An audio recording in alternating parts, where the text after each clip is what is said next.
Hey, hey Vicky. How you doing? This is gonna be a very low energy style stream. Last few nights sleep schedule's been kicking my ass royally. God, it's escaped! Hello? You're not been too good, sorry to hear that. Thank you for the head pat. Alright, I'm just tired.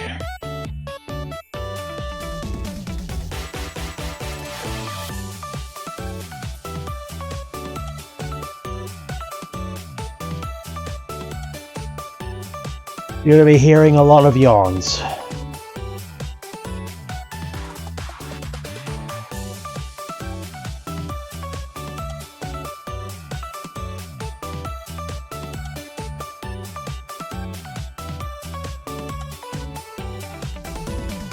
Oh! What did you do?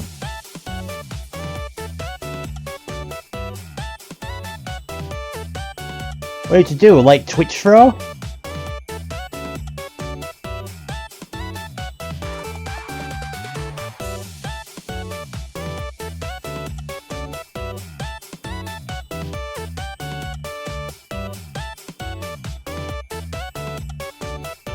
Alright, no worries.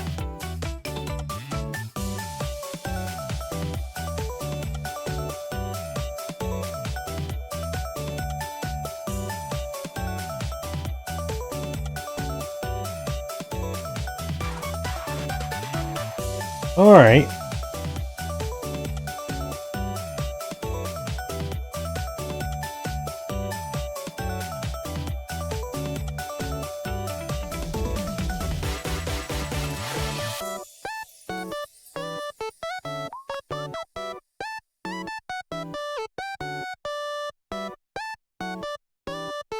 Yeah, no worries. Right. Subject matters today will be RPGs. I'm talking about my content going forward in a little bit. So I'm gonna fully adjust to the content of comfy vibes and indie games. Or rather, comfier vibe games, you know, platformers or RPGs and stuff. Saying that though, that every game will fit the theme, I'm gonna gauge it as I go.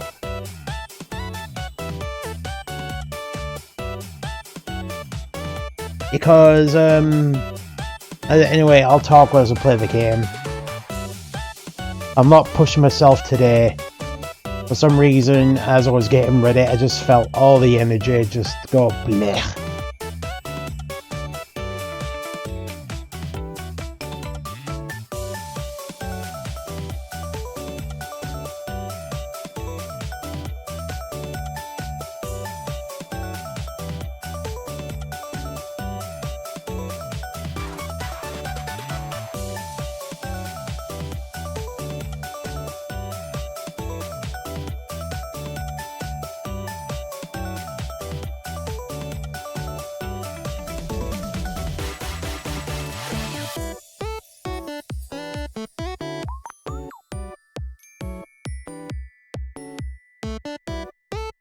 Hey, Nixter.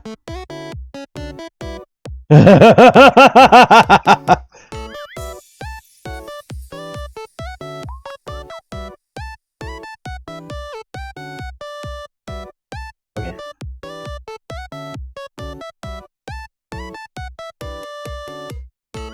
That helps the pay system, I guess.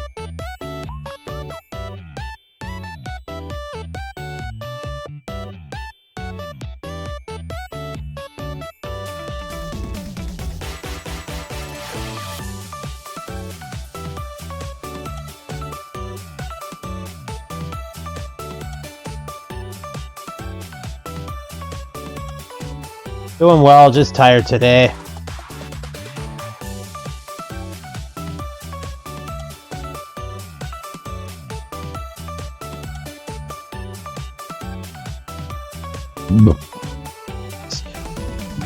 Whatever I...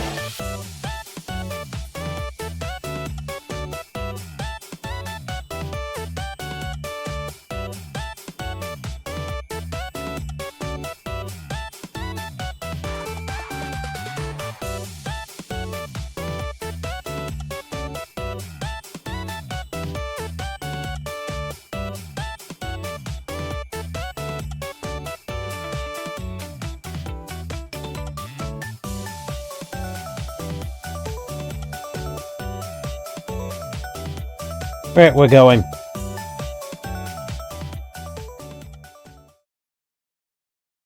Oh, hang on. Coming to work on a Saturday, oh god. Anyway, welcome. I am Saru, Monsuki, British Blue Foxo, Gaming Fox, and we bring you Dragon Quest VII Reimagined. The remake of the... Remake. Yeah, this is a remake of the 3DS part. No, the 3DS remake of the original game on the PS1. I played a demo of this before, but now the full game's in my hands. This will be the main game going forward for my content. No. Into the unknown. Anchors away. Oh, your work at an animal sanctuary just had to be up. Your reward for playing your Imagine demo has arrived. Go to claim special rewards. A day off dress?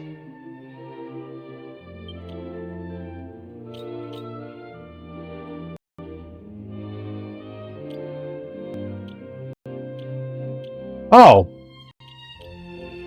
I'm of a full care package.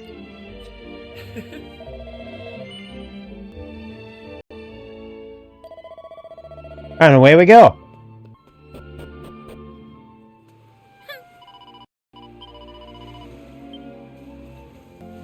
I wish to, oh, that's the sprint button. So, hey, next, right, so, 3 topics. 1,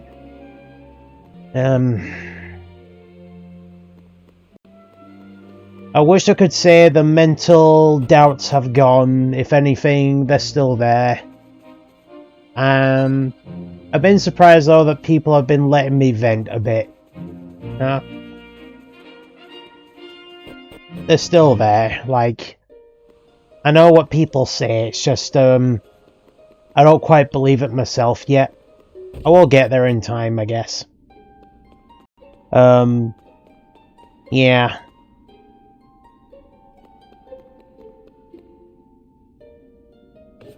Over there. Yep. It is what it is. Second note. I'm gonna definitely be playing more RPGs on the channel if I can help it.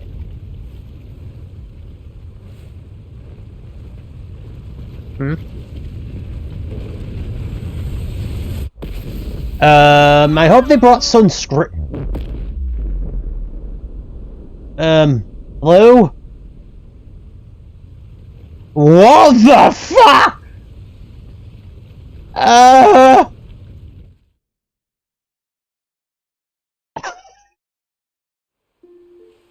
5 minutes in and the death toll's already in the hundreds! What in the world was that? All that lava tearing through that village? You saw it too, then? There's a volcano off in the distance there. But it's not going boom or anything like the... They are nocturnal, but mine's been active during the day. It was all just a bad dream. Hey, look! Huh? No way! I think we're stuck here. Wait a minute, though. That huge rock... Does it mean what we saw was real? Yeah, I am gonna talk. I'm just gonna let the cutscene play out. Standing around here. Let's head to that village and get some answers. Yeah, hamsters are predominantly nocturnal. Not to say but compared to most animals, not to say they only come out at night, they're just more active at night.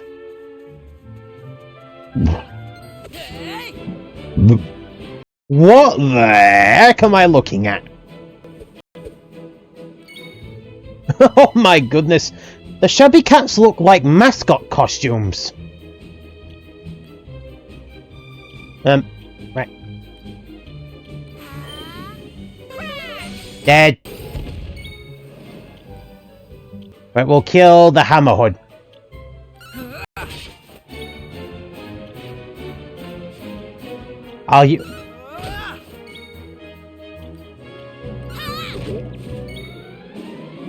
Right, we'll go hammerhood. Flame bonk.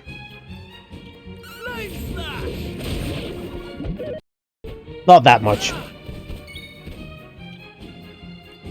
Despite the food you can buy at Starving Mostly Seas, they're omnivores. Yeah.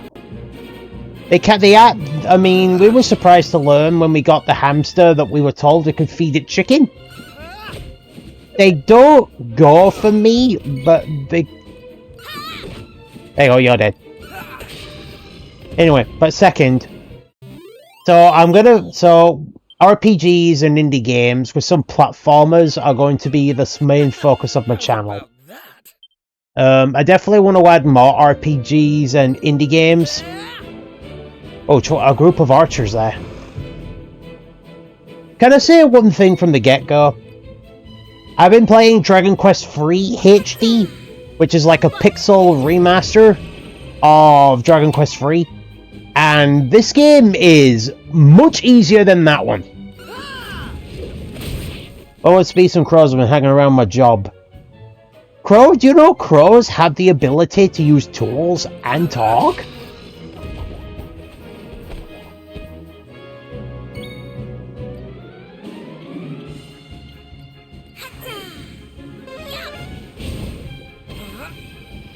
Yeah, I've seen crows that can use tools and have the ability to mimic speech. Crows have been documented in London to drop, that way if I get my baguette, the crows can get at them for me. Fair dues.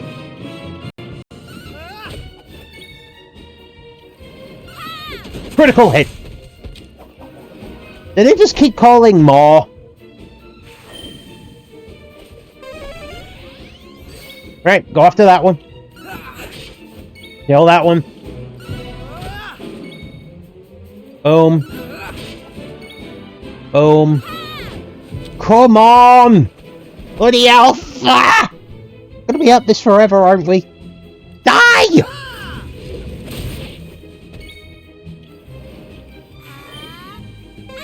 Hooray! Jesus moly! Hey, the handsome fella levels up. And I got some clothes.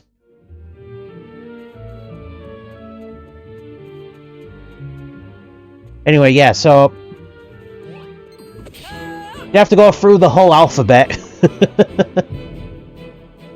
Right, well, boom. Ow. Ow. So, definitely one thing to note is that this game feels more gentler on new players than the other Dragon Quest games. Like, it is much more approachable. Like I said, I've been playing Dragon Quest III HD on the side, and it is almost a complete level of difficulty difference. There. I mean, what is it? Oh. Also, I learned relatively, hamsters can have nuts as long as they're not salted. When I got peanut, and my dad questioned if they could have... Yeah, just how it goes. Right, so... As I said before, RPGs are going to be a more main focus on my channel, alongside indies. What I'm going to do with indies though is rather than playing the odd one, I'm going to pool them all together and make like a big event out of it. They're like a month or two dedicated to indie games. Oh. Tourists, eh? We don't get many all sorted on these parts. Go and see the castle earlier. If it ain't tough that someone's... I feel like I can just do my normal tongue with this. Hey, old thanks for coming all the way here to see us. It means a lot, you know. Especially since the festival's about to get started. It's been a late old while since we had any visitors joining. What festival do you say? Don't tell me you don't know about the Flaming Festival. Eh, by gum! It's one of the biggest events of the year here in Emberdale. Emberdale. You called your town made of wood and a fire hazard Emberdale. Okay, why not? The main event is acting up for the grand finale? Ooh, I'll knock your socks off. We take the flames up mountain for what we call the return of fire, literally, you see. I'm getting all worked up thinking about it. You should too. You'll never forget your first time. But saying that though, while I don't play horror games as much, there are still 4 horror games that are on my radar. And I'm planning on playing them some of the last horror games for a long, long while. Like until maybe October while. And they are 2 indies, Proper Playtime Chapter 5, which is out on the 18th. And Man the Adventurer 3, which is out now. And the other 2 horrors being Resident Evil 5, which I've been planning on playing with Sweet Bear for months and months. And Resident Evil 9. Resident Evil 9 will be probably the last AAA game I will ever stream for horror. In fact, after excluding indie games, it might also be one of the last horror games I stream, period. Horror games are not as common these days, especially in the AAA space, and they are not as appealing as they used to be. Doesn't help we've been spoiled by tons of them. Oh, excuse me. Let's talk to the big guy.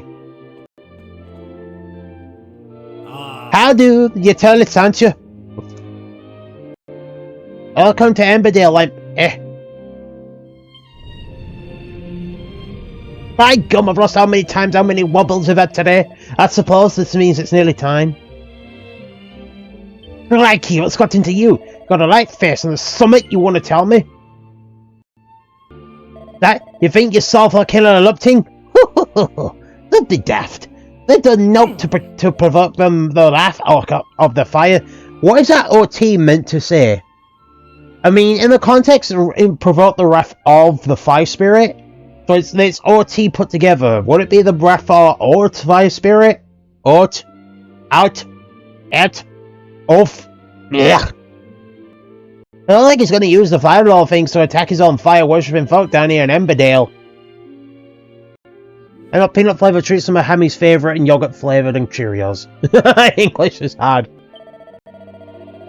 Wait. Hold on. Probably just not used to seeing volcanoes up close. Put the wind up your bit, has it? It's understandable telling you you've not to worry about. These rubbles are how the fire spirit lets us know the festival time's getting closer. We're partaking in it, I tell thee. We'll not rest up over the end until it's time for fun to start. I'll see you've been fronting over note. I suddenly had a weird flashback as I was listening. Like, and I mean a really weird flashback, in the early episodes of Dragon Ball from Akira Toriyama.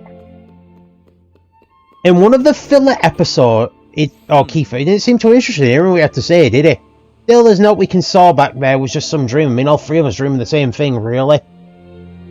By heck, Palmella, what rum nonsense is this you're spouting? I'll do my anecdote in a minute. Ahem, I think you're to where were I? Something going over there, let's take a look.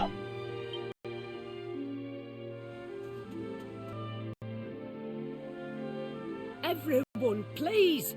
You've got to listen to me. I've had a vision in me crystal ball. He is giving me fortune teller barber vibes, I swear.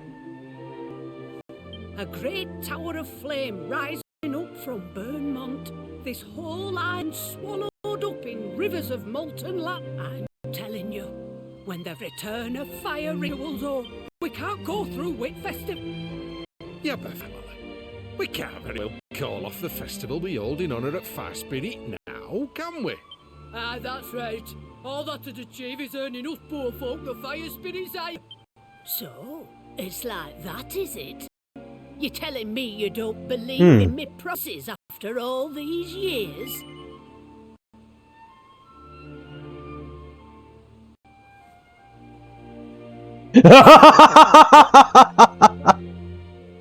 Nolan, you lot, what's all this commotion in here now? It's Pamela. She said she's had a vision, and that Beaumont's got I notice the audio mixing's a little weird sometimes. Like, the characters are talking, but it's like the music drowns them out. Blooming Nora! Why did you have to say all that in front of everyone, Pamela? What is it with this game and using, like, Old English? Like, really Old English. I was just doing my job. Passing on messages from Realm at Supernatural. From Realm at... Fortune teller's supposed to do. But the flaming festival is what binds our dear Emmerdale to fire spirit. Is this how we used to write back in the old days?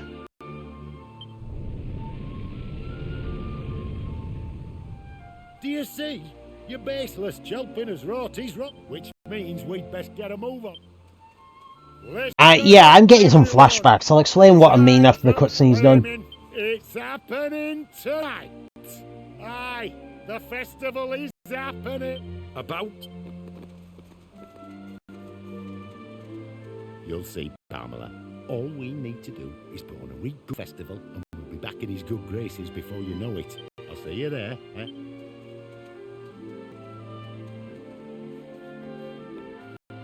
Strong in arm, thick. That's our gaffer. I tell him to cancel the festival. Hold on. You said you were tourists, didn't you? Let me see. They got what it takes. That much. You lot come and see me in a bit. I'll be back at trading post waiting for you. So before I go on my topic of discussion today, so during the early days of Dragon Ball, like when Dragon Ball was out, there was a time in which Goku and his friends were in the separate ways training. I can't remember what Goku was doing at the time. I think he was by himself, but his friends Krillin, Chaozu, Tien and Yamcha were off just touring the landscape, training off the land. And in one filler episode, they came across a village. A little village, not that many people, that was sat by a volcano. They believed fiercely in the fire spirit. This like the demon-looking statue, and refused to move. And so the episode's basically them using their Dragon Ball fighting skills to try and, you know, stop the volcano. Like the Kamehamehas, digging trenches, firing energy beams to like deflect the lava a little bit, Dodon rays. Krillin was saving the people from the falling debris. And the episode showed that sometimes people can put so much faith into something or someone that they're unable to look past it. Like, there are times where we look to belief, a greater god, divine spirit, a fortune, a luck, or heck, a superstition, because it's easier to believe in that than ourselves or logic sometimes. It's how we work. That's how I'm not going into it, but that's how religion is, you know? But there are times where we look so vehemently at something that when you put so much stock in something that's giving you comfort after so many months and years, you're unable to look past it or depend on anything else. I mean, for example, despite the fact Krillin, Tien, Yamcha, and Chaozu saved the town from burning, the people vehemently claimed that it was the work of the fire spirit that saved them, not them. Even though they clearly saw the guys digging trenches, diverting the magma, saving people, they were so entrenched in their ways that they just refused to look past it. This chapter here is reminding me quite a bit of that episode. But I will say this, if you're wondering why. Dragon Ball, the anime, is old. Like 1980s, early 1990s old. And Akira Toriyama was very much alive during the original creation of Dragon Quest VII. Heck, who says he didn't incorporate some of his side filler stories into the stories of the Dragon Quest titles, you know?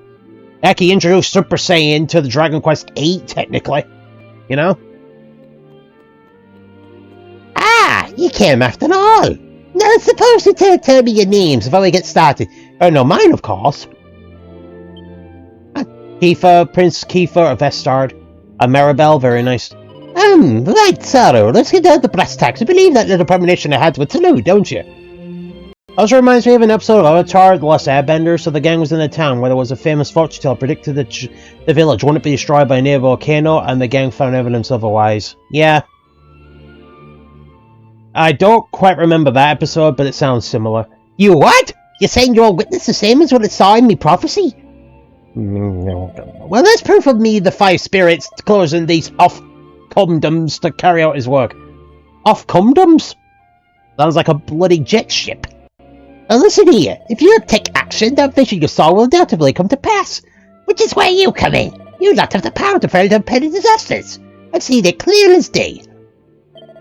So what do you say? Will you save the village from fires of burnt out? That's the spirit. First things first, need to hit a burn mount to get to the bottom of this. There's something fishy going off up there, you mark my words. I wouldn't credit the fire spirit ever wanting to cause an eruption. Trouble is, the only time we get to take a closer look is when the festival's on. Even the gaffer's not allowed up there the rest of the time. Well, that means we're gonna have to wait till the festival gets started. I'm taking place tonight in case I haven't heard, so you got a few hours to get ready. If I were you, I get some kip and prepare for what's coming.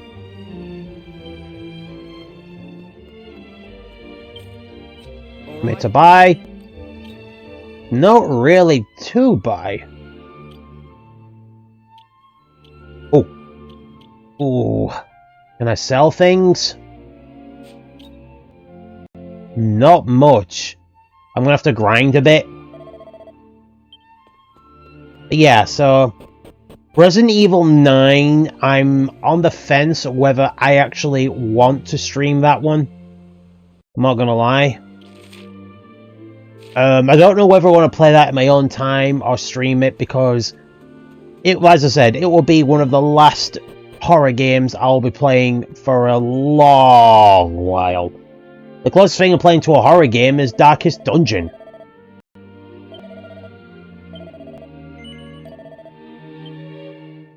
Hang on, before I go any further, I need to check quickly one thing. Thought as much. Give me a minute.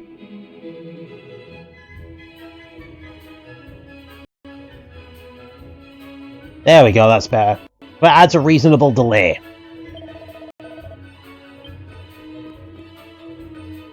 Oh, one last thing, if you folk do join with festivities, go and find the gaffer, won't you? Sure, I'd keen to hear what you off-cumdums think of all fair. I feel like I'm swearing.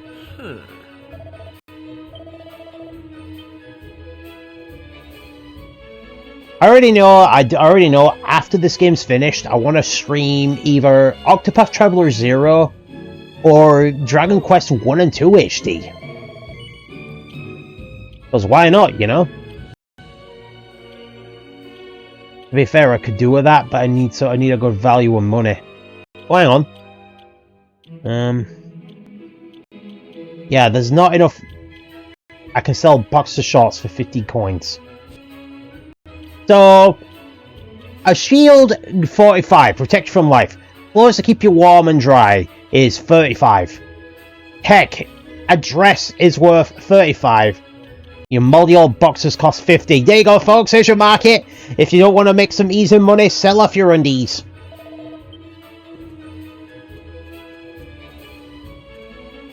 When you look at what you can see on screen, you can tell this is a remake of an old game.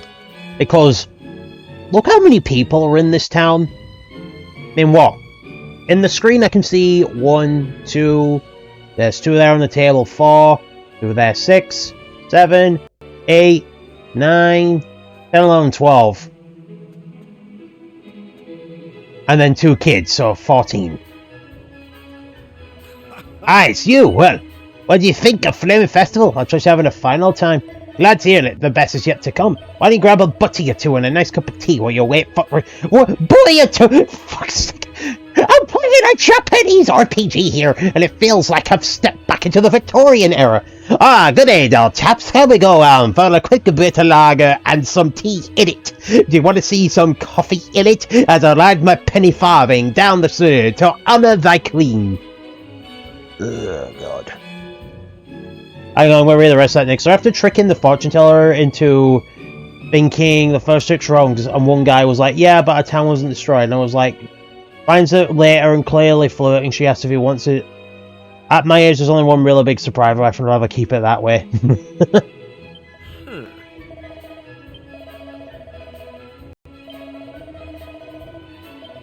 That's neither here nor there. Why don't you take yourselves over to her shop? She might just talk to you a lot. Okay, here we go.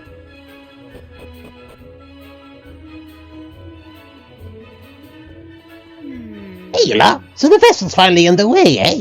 The path up Burma won't open until the return of fire ritual starts, though. You know it's time when everyone makes their way over to Foot Up Mount. Now, be continuing when you're up there. Don't go forgetting that I'm meant for you to join the festival, but don't get carried away and do all daft. You're talking to me. Anyway. Oh, look! It's those fire hats we saw! Wait. Their idea of honouring the fire festival is to put a flaming hat on their head. They are carrying a flaming hat on their head. And it is a material hat. What stops there, what? I will, you know what, I would like to keep my hair where it is, thank you. Oh. By gum, you've not got your flames yet. Yeah, get this lot sorted, will you? Okay. Aye, right, sir. Right, is that everyone kitted to get flames at ritual? Aye, all part from folk who won't be going up Burnmount. Glenn, let's get started, shall we? I take it you lot are all set. Righto, let everyone know we're ready, will you? Righto, our gaffer. No. Now then, everyone, it's time to get Return of the Fire Ritual underway! I've heard of playing with fire, but this is ridiculous.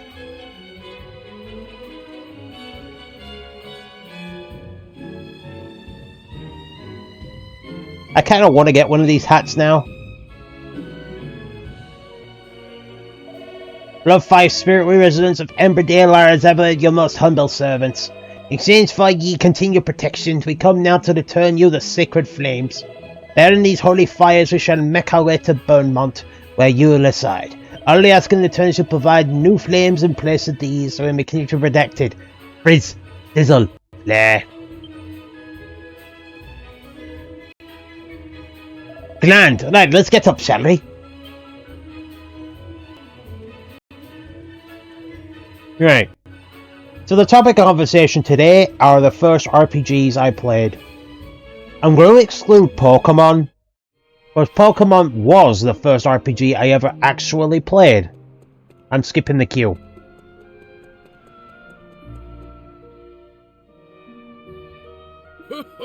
Hey, I'm first in queue. I'm not giving a place for no one, so there. Oh. I hope everyone's sorry to keep you waiting. I'm happy to say the Return of Fire Festival is about to start. Grand, I'm first. Me. Now then, there's no large supposed it shows to show our respect to Fire Spirit. It's not a race. There'll be no playing favourites, so you no need to worry about losing your play. Or if it isn't our honoured guests, in you come, you lot. What? Oi, I thought you said I wouldn't lose my place. You can't let these Johnny come lady late there from Johnny Cliffer. Johnny Cliffer.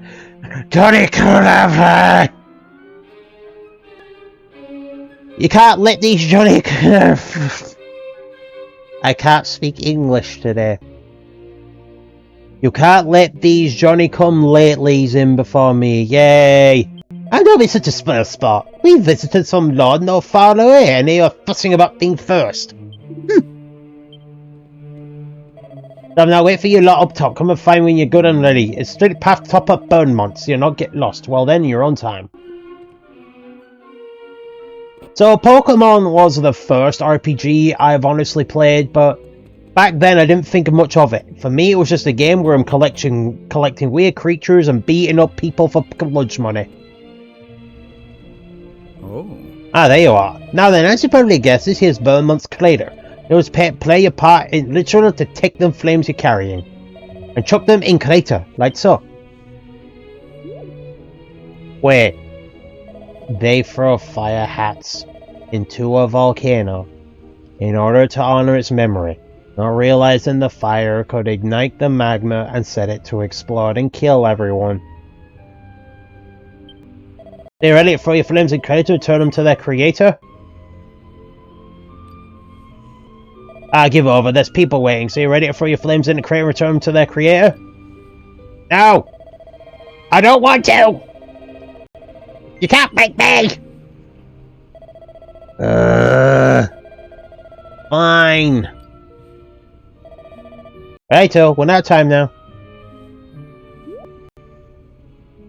Darrow throws his flame. It's a little bit odd about throwing flames to the volcano, but here goes nothing. I don't even want to figure out what would happen if you fell in there. Just plant your feet, Marabell. Right, now it's Village's turn. You lot all done, you can head back to the village if you like.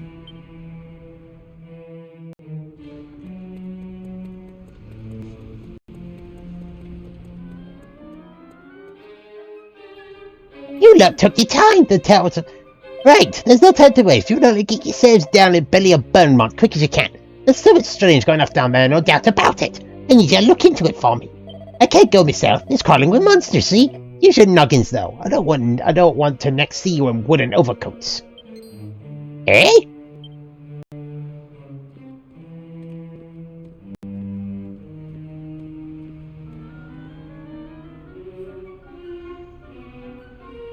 Down.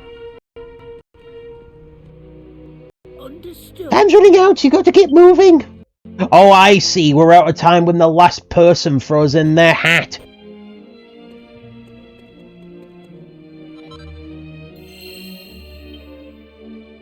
Right, and then save. Right.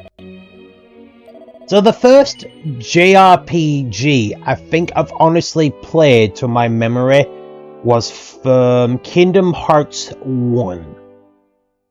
I was more playing it for the Disney stuff, but it was a entirely new game for me. I hadn't played much like it.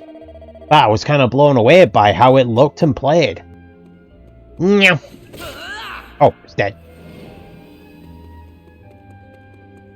Yeah. Oh, quite a few of them there. Excuse me. Jesus, they all gunned him there. Boom. Right, kill that one. They all like Kiefer. Yeah, I think Kingdom Hearts 1 was the first one I played, but I not played it for the Disney aspect. Didn't even know anything about Final Fantasy when I played it originally. I remember distinctly I was playing a PS2 demo and just saw the game come up. I honestly thought of a name like that was like a castle builder or something. As soon as I saw Disney stuff, my little brain just went, ooh, let's go. Yeah, because back then you could buy like PlayStation magazines and they all had like demo discs that had like little snippets of all the games that were out or coming out. Level up. Nice. Kingdom Hearts 1 was rumored to be a venture of Square Enix creator and Disney creator that just so happened to share a lift. Although that's been since debunked, so don't put much stock in it. Some people claim people just made that up to make it more interesting. I'm not going to go into the pedantics of it because otherwise I will be here all day. I love that they kept that in. Boom. Boom. Boom. I distinctly remember the entire game though about how Sora would wake up on the island, want to explore somewhere new, and Donald and Goofy waking up to find their king had now gone and vanished, or King Mickey. Oh, kill you. But the enemies are too stunned to move. Right, let's kill the archers, otherwise we'll be here all day.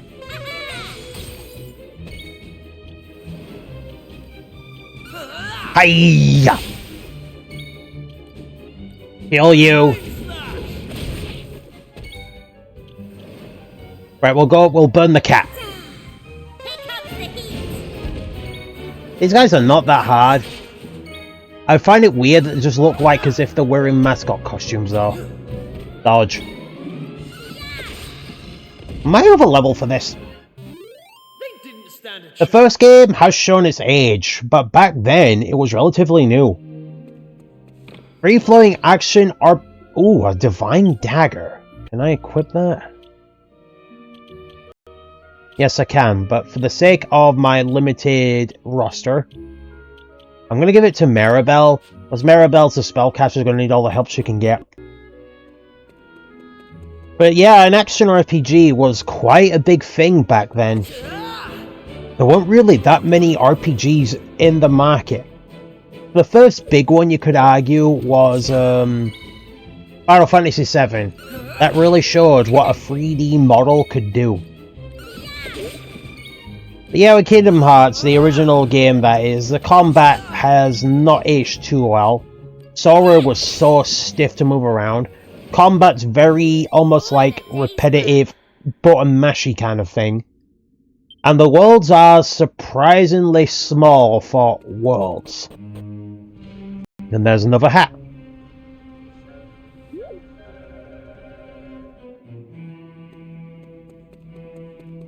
But no, I remember all the worlds.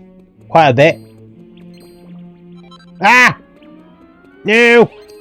No! Ah! Keep going, keep going. You got your topic conversation. Keep going. One thing you won't see now from the original game is the Tarzan world. The first game has a world that no other game has been able to use since, and that's Deep Jungle, the world that represents the Disney film Tarzan. That's because they lost the rights to it.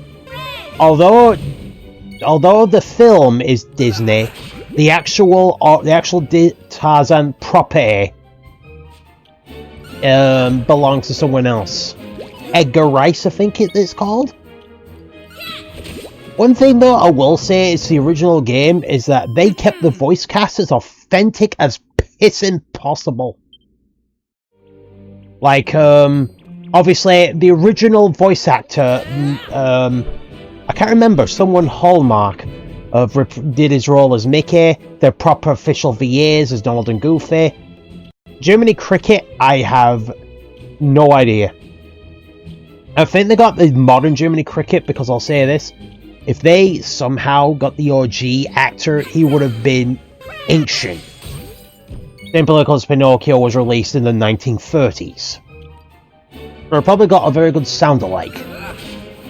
You know? I mean, heck, somehow in the Alice in Wonderland world, which again is an old film, they slept. Yeah, not so.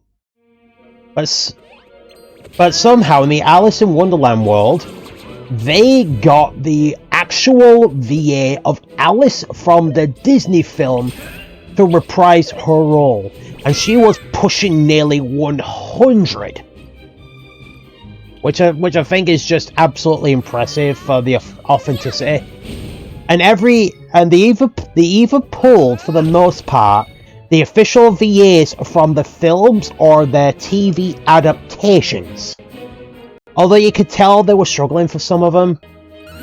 Like when it came to, what is it? The Nightmare Before Christmas world, they were only able to get one of the voice actors. The voice actor behind Jack Skellington.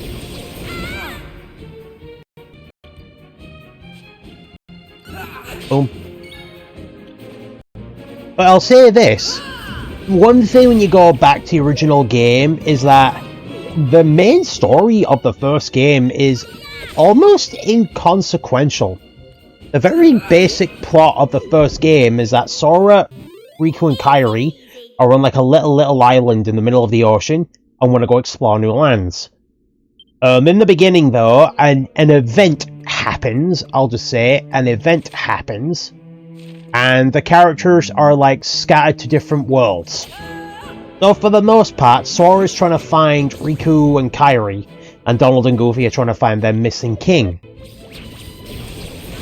Yeah, don't worry, I'm not going into lore, I'm just going over the basic story, because I'm going to need a lot longer than one stream to explain the story. Here comes the heat.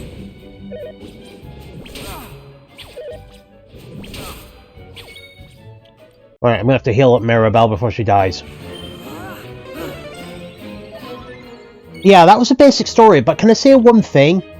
Save a couple moments, the main story of Kingdom Hearts is almost non-existent. For the most part, I think they even... while Sora does mention he's looking for Riku and Kairi, the story just sort of goes. Like, minus the odd scene, the game just takes more importance on the individual stories of the Disney worlds themselves. The stories, for the most part of the Disney worlds, were based on the film they came from. Jesus, these cats are doing me in. Right, I'm gonna have to put down the cat.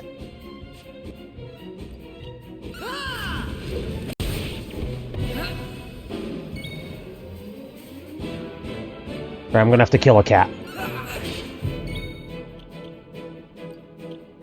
The story, I would argue the story of Kingdom Hearts only started to actually come into focus in the Peter Pan world. Or to be more pedantic, the pirate ship. Like, it wasn't even a world. You could tell that this was the Square Enix's first proper time for an action RPG, because some of the level layouts, oof. Like, the entirety of the Peter Pan world was set inside Captain Hook's ship. And my god, that... And even in the Pinocchio air quote world. I'm saying air quote, I would show you my fingers, but you know. Hang on. No? Hang on, it said I got some armor. Oh, I can wear boxer shorts. There you go.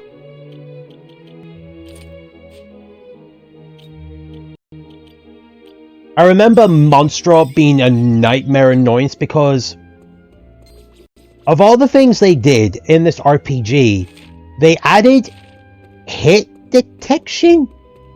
Like, Sora had too long of a blade, it could actually hit the wall, and in enclosed spaces, it was so pissing damn annoying. Like, just so annoying.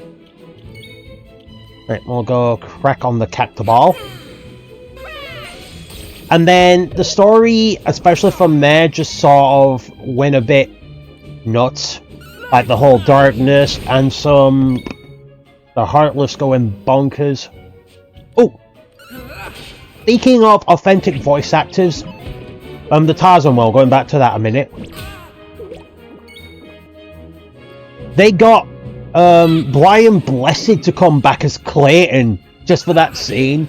And there's something weird about hearing Brian Blessed and Donald and Goofy in the same cutscene. Like, it's just so funny to think about. One other thing I will say is that the music and level themes were spot on for all of the worlds. while I will agree some of the original worlds were a bit not well done. Because these worlds were, well, they weren't small, but it wasn't always clear where you could go. This was a time that didn't have, you know, the point marks, you know? You had to sort of work out your way along.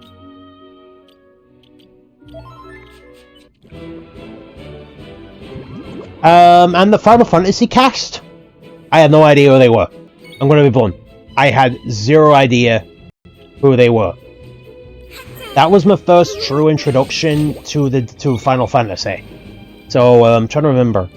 Leon from Final Fantasy VIII, Yuffie, Cloud, Aerith from Final Fantasy VII, the young Waka from 10, what were they called? What was she called? Zephy and Tidus from 10 and 9, respectively. No, 10 and 8. I had no idea who they were. And that came to bite me in the long run. After you complete the main game, which didn't take that long, the post-game just had you going collecting a lot of, you know, all the usual treasure chest items, skills, all that good stuff. But it had a nice handful of bosses. And again, that's one credit I'll give to the base game. The bosses were really good. The minus maybe one, they won, like, minus one, that was a hack and slash affair. The rest of them had to have some thought put in. Save Ursula from The Little Mermaid, my god. Ugh. She's one thing that's aged like milk as well. So it's because when you get to Atlantis, the Little Mermaid world, Sora, Donald, and Goofy adopt like aqua forms to swim through the water, and they have the ability to go up and down in combat. But the problem is, obviously, they couldn't really move or jump or guard. So combat was even more simplified. I noticed the Ursula boss fight was like, she was in her... Baby! Hello! Hey, baby! How you doing? Lovely to see you, lovely to see you. I hope you're doing amazing. Yep. Ow. Gee, she's gonna die before long. There we go. There. Boom. Getting there. I think I've mentioned it on my post before, the mental mood's been a bit, sour. Just a mixture of things, I don't really want to bring the mood down on the stream. So I'm just doing my best, just playing games and just enjoying my time, you know? Let's have a look. There we go. Boom. I know it's lovely to see you, Bear Bear. I hope you've been doing good. Sorry about that. Yeah, thank you so much. Apologies, I haven't been able to hang out in your streams for a while. I wanted to at least come say hi. It's just when you... Because I wanted to, like, hang out with you for the Nintendo Direct, which I'll bring up in a minute. It was just a bit late for me. Times are annoying. This is, to explain to you, this is, the reason it's called Reimagined is because it's not a subtitle, whereas the time zone does not work, realize that, it's no worries. The reason it's called Reimagined is because it's not a subtitle.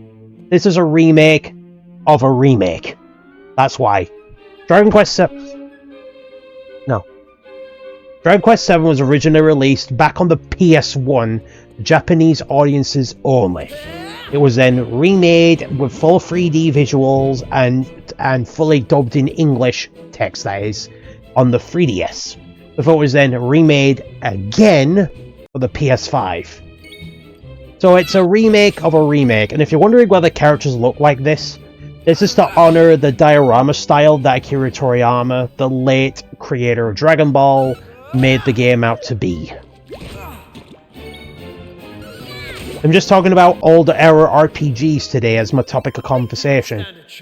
I'm trying to, with advice, I've been like setting myself topics to talk about when I'm on stream.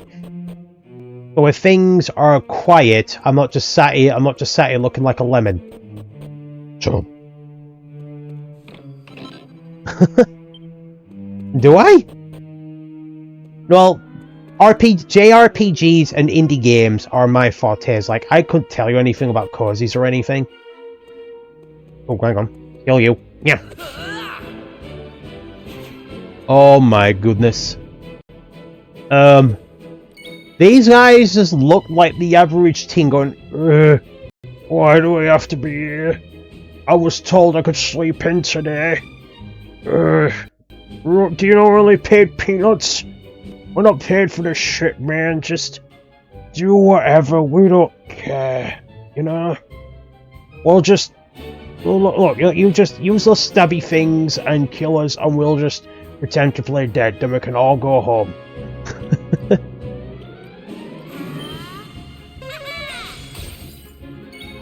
Right. Boom.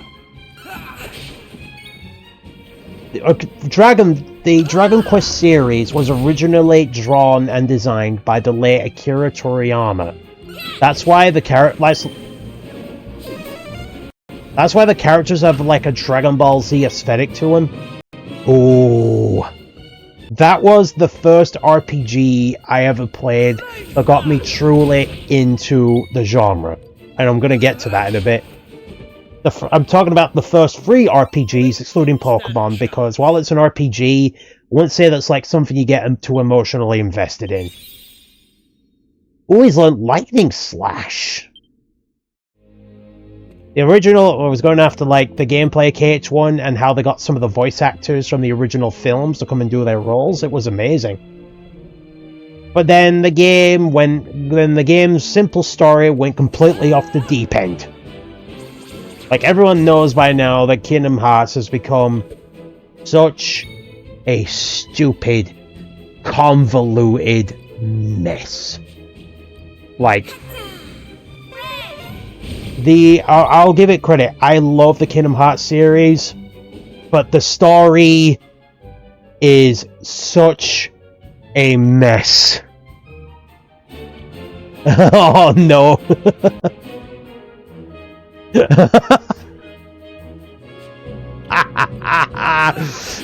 No, let me be clear in case I anger any people. I am not confused by the story itself that much. I'm annoyed that the way that they went about doing it. I mean, we've had, because they kind of like try to do they almost like make it up as they went along, and they were tying like different games. Yeah. How to word it?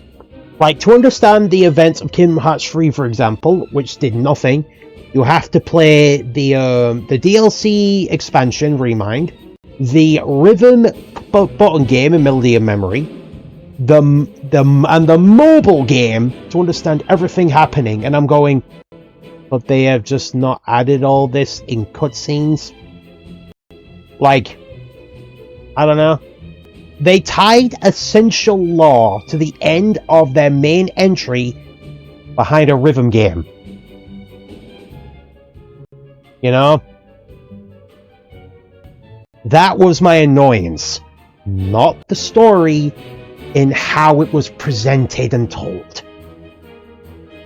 Like, they made it... I mean, you have Kingdom Hearts 1, which is simple, then it goes into Chain of Memories, then Kingdom Hearts 2. You have Birthright Sleep, which is set as a prequel, then you have Kingdom Hearts 358 Days of a 2, which is set as a mid-interquel between Chain of Memories and Kingdom Hearts 2. Then you have Kingdom Hearts Nomura's really said no more handheld, time to tie my whole story to a mobile game. Yep. And then you have got Kingdom Hearts Coded, which is a sequel to Kingdom Hearts 2, but not before Kingdom Hearts 3. Then you have Kingdom Hearts 0.2 A Fragmentary Passage, which is a sequel to Birthright Sleep, set 10 years in the late future, but not quite before Kingdom Hearts 3. Then you have Kingdom Hearts 2.8, which is set a couple of months before Kingdom Hearts 3 begins. Then you have Kingdom Hearts 3, then you have Melody and Memories, then you have Kingdom Hearts 3, which is set 100 years before the original game. Then you have Reimagined. Oh, God. Like... oh, goodness.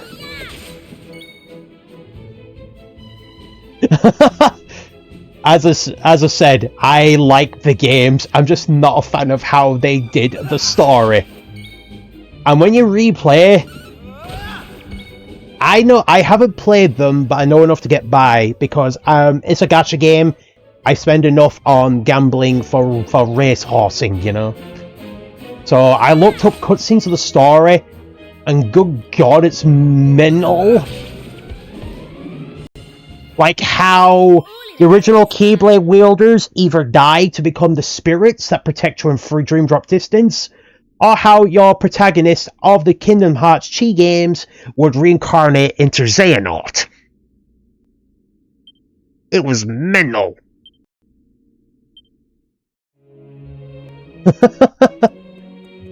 Alright, I will go into more detail in a bit. We're just going to go for 3 minutes of play. Yeah, I can't believe they did that. You and me both.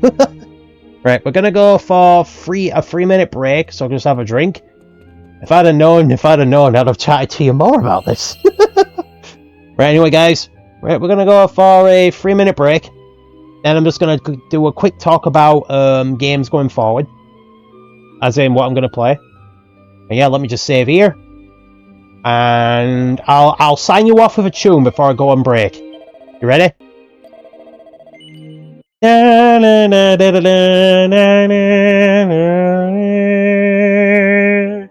Scene. See you after the break.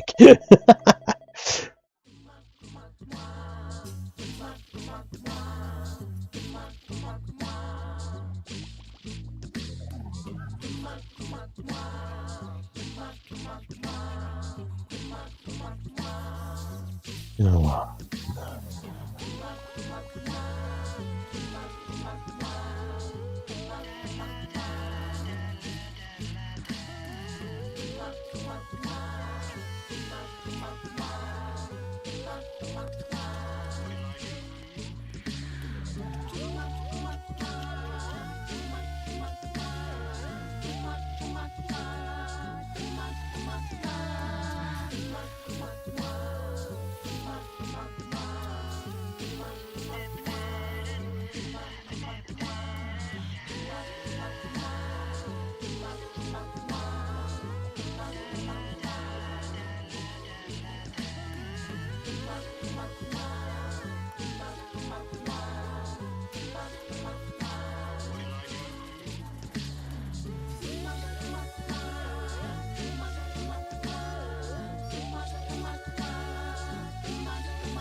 Alright, we're back.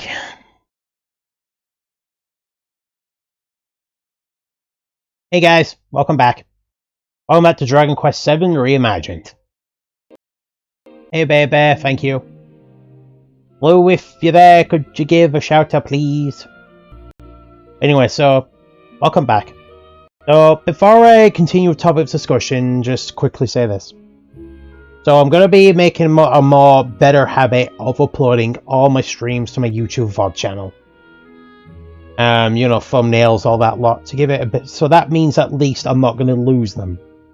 2, while RPGs and indie games will now be the main content, there are a few horror games I want to get done. Well, horror I'm a fan of, but more just playing at my own time. And plus horror games are not that common anymore. So there are 4 left. I'll put it on my social spaces, but there are 4 left I want to get finished. So I could call it done, essentially. Until the sequels come out, that is. And yeah, I'll be playing this alongside I Am Future. So back to the topic of Kingdom Hearts, as that is, right, we're talking about the story, yeah. So, the only bit of Kingdom Hearts 3 I haven't seen is Dark Road, which focuses on Ansem. But then I learned something else, that, the guy that would become Lushu has been stealing a lot of bodies. He's like been taking over people's bodies and using them to continue living forever. You know? Also, I find it weird now that we have nothing more of Kingdom Hearts 4. Like, whatsoever. It has been years now, and we have no new knowledge of Kingdom Hearts 4. I think even Square Enix admitted themselves that the story got a bit out of control, because they announced another hidden mobile game that was like a Pokemon Go style thing. It's a rumor that came out yesterday that a remake is in the works. My brother mentioned that, and Kingdom Hearts 4 will be winter of next year. Yeesh. Yeah, I've heard about that. I'll talk about that in a little bit. But yeah. There we go. You're dead. Right, let me just...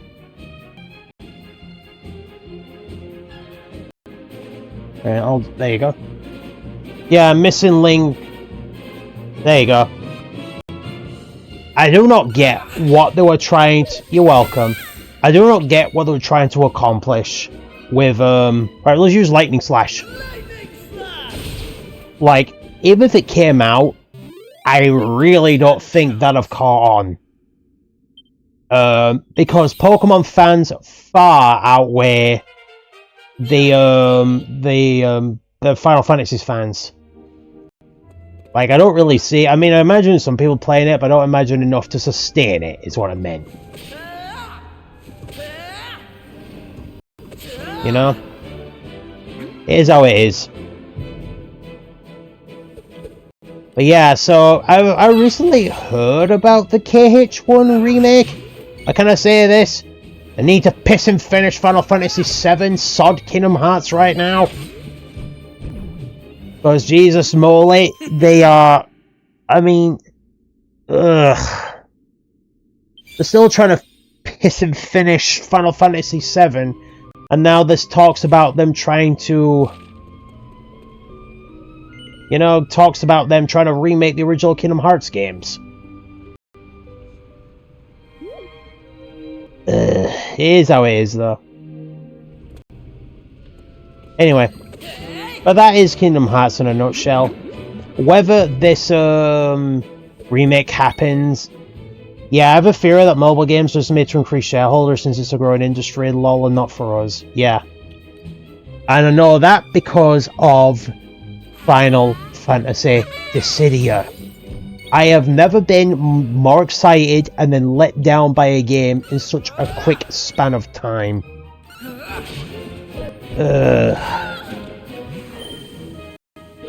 Ow. Like, right, before I continue on my topic, Final Fantasy Dissidia was one of my absolute favourite titles on the PSP. Like, the amount of hours I logged into that game was insane. It was an action PvE RPG where you use Final Fantasy characters, heroes and villains from the first 10 games, and I think that and one from 11 before anyone gets me on pedantics, and you like just fought each other, and it was an absolute joy. Oh, you are gonna have so much fun.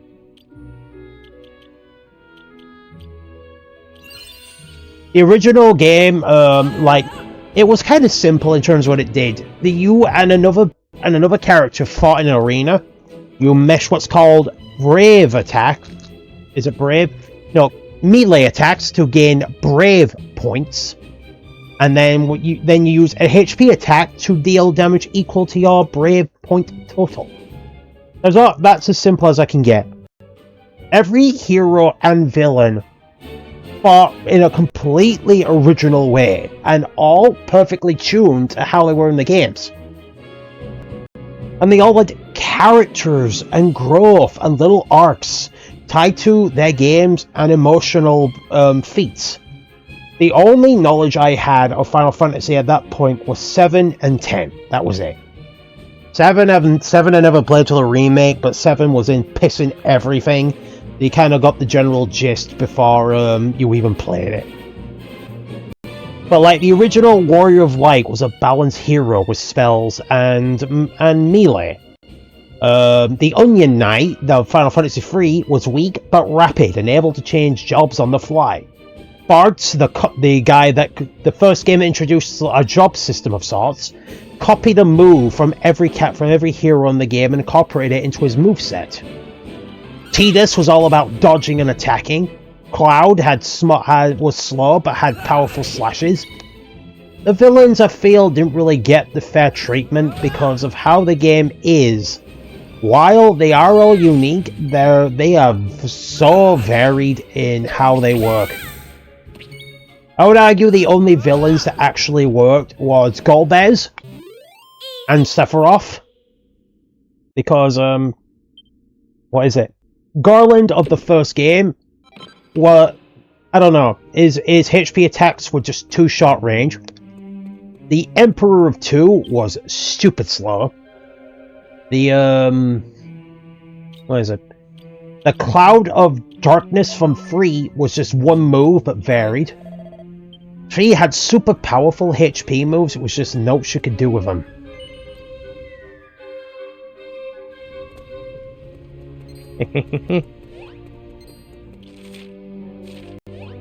Anyway, yeah, but then they did a sequel to Dissidia called NT on the PlayStation 4, and I was excited. It turned into a 3v3 battle royale, and you had to grind the game to beat the story. And I don't mean like levels, as in you had to grind a currency or item to unlock the story. And then I see this game.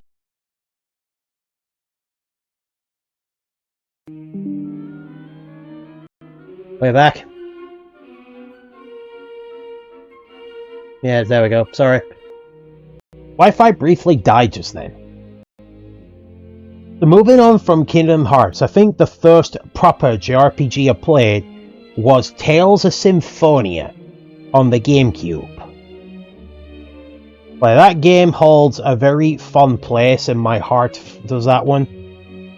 Like, as soon as I played it, I just invested so many hours into that game, it's not even funny. Boom. No, it's alright, it wasn't you, it was me. My internet is not the best.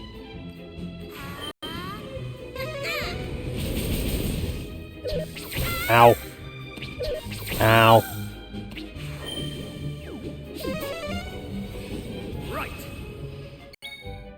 But Tales of Symphonia, that game, like, wow. Boom. Oh, she's going to be taking incremental damage as we go, isn't she? Boom. Boom. Ow. Tales Symphonia, originally released on the GameCube, was the first Tales of game that we as Europeans got. I don't know.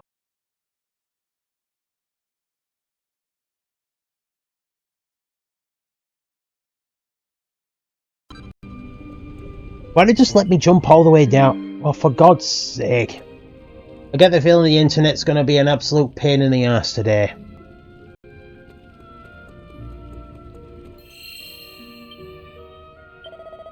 Right, anyway. I'll go back to my story in a minute. Let me just save the game.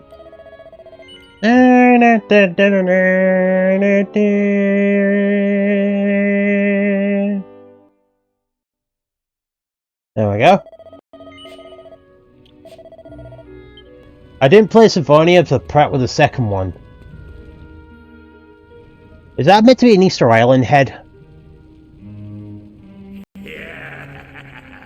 Soon it'll all be over. And it's talking. Humans. How foolish must they be to worship a deity that The has Glowering Inferno.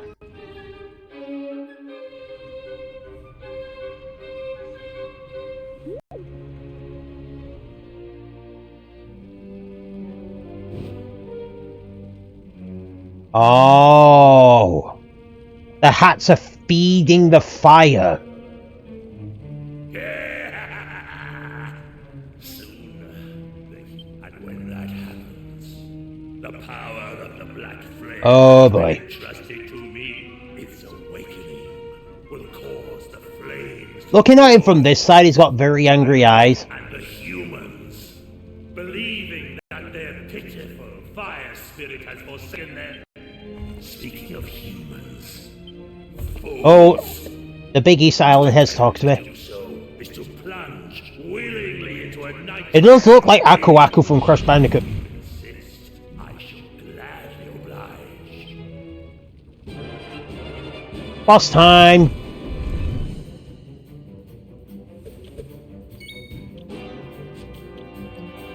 Here I come. Right, so fire obviously is a no-go, so we'll use crap. Oh, it did sound like Aku Aku. It did sound like Aku from Samurai Jack. Now that I think about it, you're right.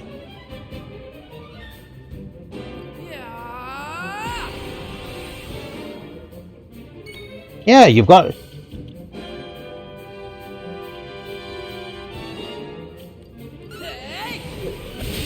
I did nothing.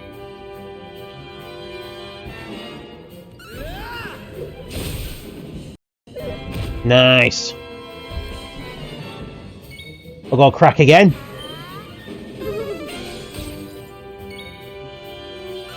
I'm not for the fact I'm barely dealing any damage though.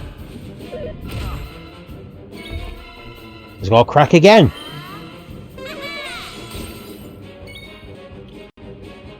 I'm gonna buff myself for now. Right, I'm just gonna use focus strength. Oh jeez. Oh yeah, I forgot I have the. Wait, why is he furious? Have this. Right, quickly. Go for two. Here I go! And then lightning slash.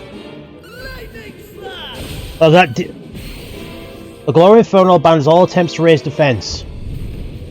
I didn't even have time to read that. Does anyone remember? Doesn't? Wait, does this not do anything now? No. Whoa, Jesus! A critical hit.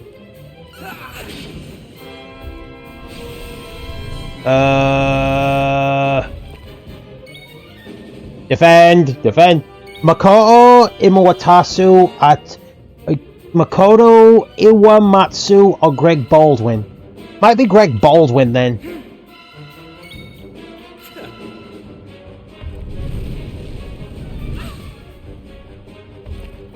Okay. Boom.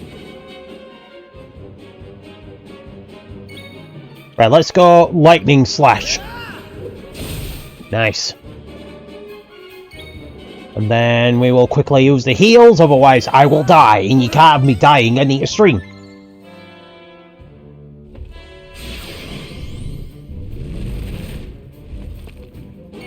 Oh my goodness, there's a Tonks in the chat. Oh. Oh, you are too kind. You a lovely friend, are you? Why are you so bloody sweet? Lou, could you give a lovely big hello? Okay, I'm gonna have to use a herb quick. All set. No, thank you so much, and for being supportive. Oh. I'm exactly as I am, thank you, and it means a lot that you check in on me as well. Like, thank you so much. Why are you crying? Why are you crying? You'll give me a show on your channel, like I. Oh.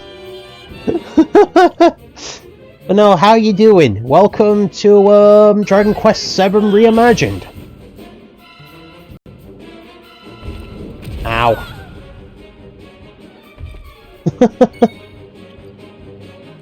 Okay. I did a lot.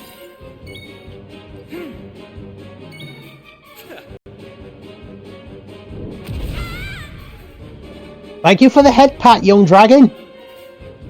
I'm just talking about some of the early RPGs I played today as topic of conversation. I'm trying to think of topics for me to talk about. So at least when people come in, then, you know, I can tell them. Tell them about the first RPGs I've played. JRPGs, that is. Talked about Kingdom Hearts 1. I'm talking about Tales of Symphonia. Yeah, Tales of Symphonia was the... I even remember when I first got it. There's a friend of mine, I was back into Yugi. Oh god, there was back when I used to play the trading card game Yu-Gi-Oh! I still have the cards, I just don't play them, so I don't really do them as much anymore. A friend of mine had talked about Symphonia. I thought, why not play it? I took it, played it on my old GameCube, and my god, it didn't suck me into the JRPG world just yet. That's the next game after. But I poured so many hours into Tales of Symphonia. Like, I haven't played a game like it before. And for any new ones I haven't heard of it, Tales of Symphonia, have you played... Oh, it was a... Yes, I have, young dragon. That's my next time. It was a little scrungy with some mechanics. Tales of Symphonia was released on the GameCube. I think it was the first one that we Europeans got. America, I don't know. I don't know if they got Fantasia with Stan. I do not know. But Symphonia. You play as Lloyd Irving, a normal boy in red at a school alongside his best friend Colette and this little petite boy of white hair called Genus. And you learn of the Designs, a group of elves that are like, almost like the what's the correct word? The tormentors of the human race, like treating them badly, raising them to be cruel, all that good stuff. And Colette is the Angel of Regeneration, designed to... I had to look stuff up because I got stuck in a boss fight. And Colette is the Angel of Regeneration, designed to save the world and all of its people. Hey, and a watch streak! Hey, thank you so much! Uh-oh. Hey, and there's B with the Maxwell!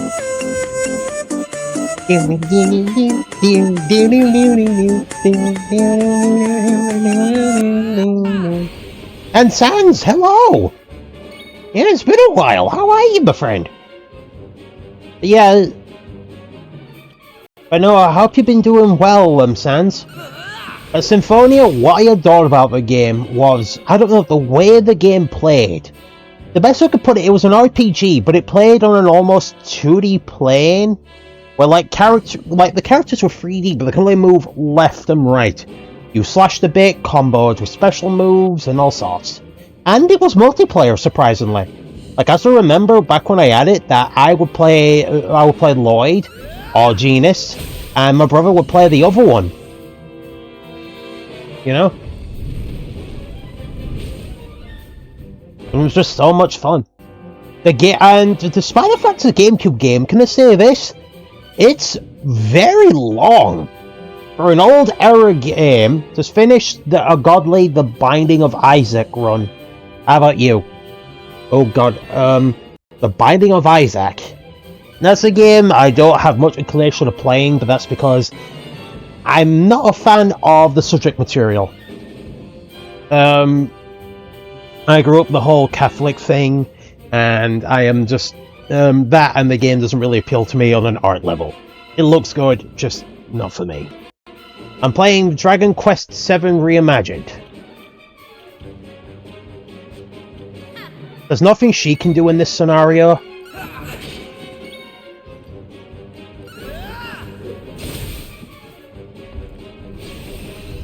Uh-oh. No, Tale Symphonia was a bloody meaty as hell game. Average run-throughs will take it from anything from 60 to 80 hours. Playing it back though, it has aged a little rough. Like, graphically, it's a bit odd. Sometimes the fighting can get a little samey and repetitive. And sometimes the story meanders. Like, there's so much side filler and fluff. But what I absolutely adore about the game is that it spends a good deal of time giving fair equality to all the characters, except Lloyd, and allows them time to grow and gives them good arcs. Plus, even back then, the storytelling the voice acting was spot on. Oh my goodness, has anyone seen the trailer for Mugenics? If you need a 5 minutes of weirdness to just gawk at or react to, I implore every single one of you watching the stream, be it now, on a VOD, or a clip, watch the Mugenics trailer. My god, I have never seen anything so weird and unique in my entire life. Words do not describe what I saw. But yeah, I have seen it. It looks weird. Symphonia will go on to have a cult following. It didn't quite have the influence though. It wasn't enough. I would argue it wasn't until Tales of Graces when the Tales of series started coming into its own. Or rather, it became well known.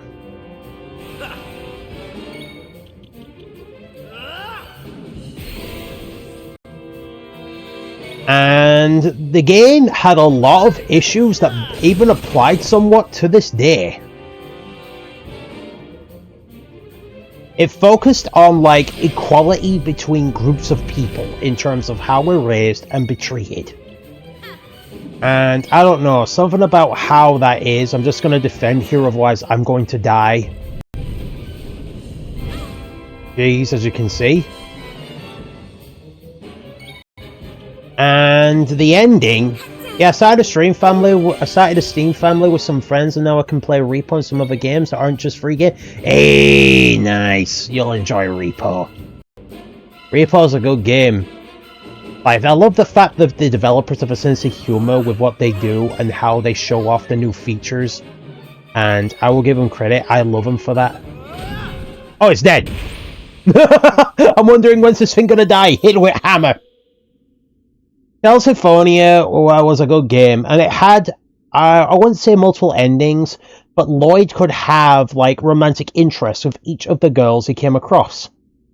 And as I said, every one of the characters he met had some interesting arcs and dialogue. Heck, there was even a, an optional story route where you could change one of your party members permanently.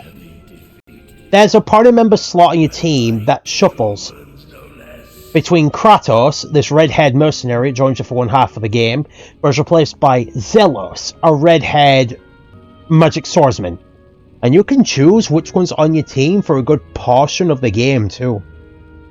Unfortunately though, Tales of Symphonia suffers from early game syndrome, where there's a lot of mechanics and things that are hidden so fiendishly well.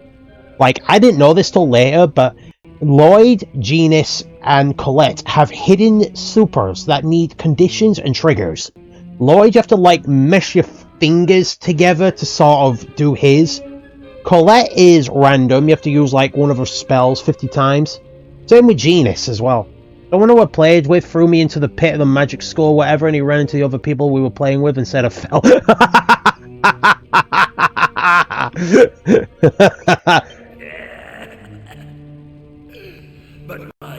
That sounds like Repo. Tales of Symphonia would then go on to have...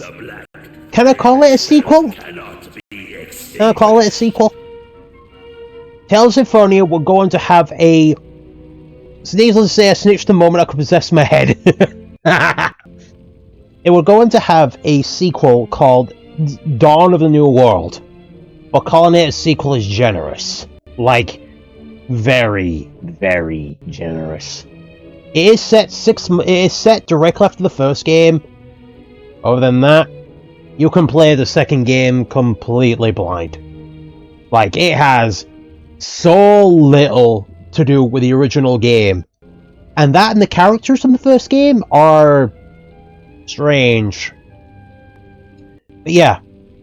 But then, after Symphonia, when I was in college, would be the game that really got me into the genre.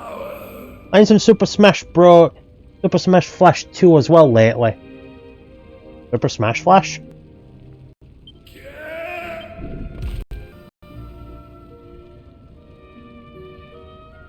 Oh god.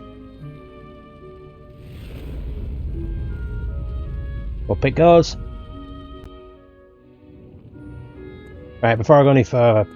The game that would properly get me into the genre, that affected me so emotionally that I still fondly remember the game to this day, is Final Fantasy X.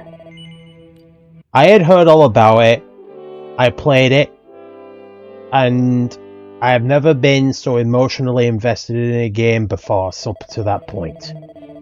The story, the journey, the music, the struggles, the events, the emotional toils of these characters. Like, to truly describe the effect it had on me, I'd be here for a while. Give me that. Hey! I could have used that shield pissing before, you know. Back in the day, no, it's just the name. Yeah. Final Fantasy X was the first 3D voice-acted game Square Enix had done, or Squaresoft, as it was known back then. Yeah, before we got the Square Enix, it was known as Squaresoft. Enix was an entirely different company. But then it had the thing that ended it entirely. Square Enix, or Squaresoft, did something so... I'm not gonna lie, my three mains are Meta Knight, Captain Falcon, and Goku. Okay. The one thing Square Enix did that hit them so badly was Final Fantasy... What was it? It was the CG movie they did. The CG movie, my god, killed it. Like, literally... The Spirits Within, I think was called? There you are! What in heaven happened down there? You need to tell me exactly what you did and what you saw. There was a big Moai head that tried to kill me. Out, okay? Oh, well, that doesn't sound too clever. The Final Fantasy... No, not the 7 movie. Not that one. The one before it.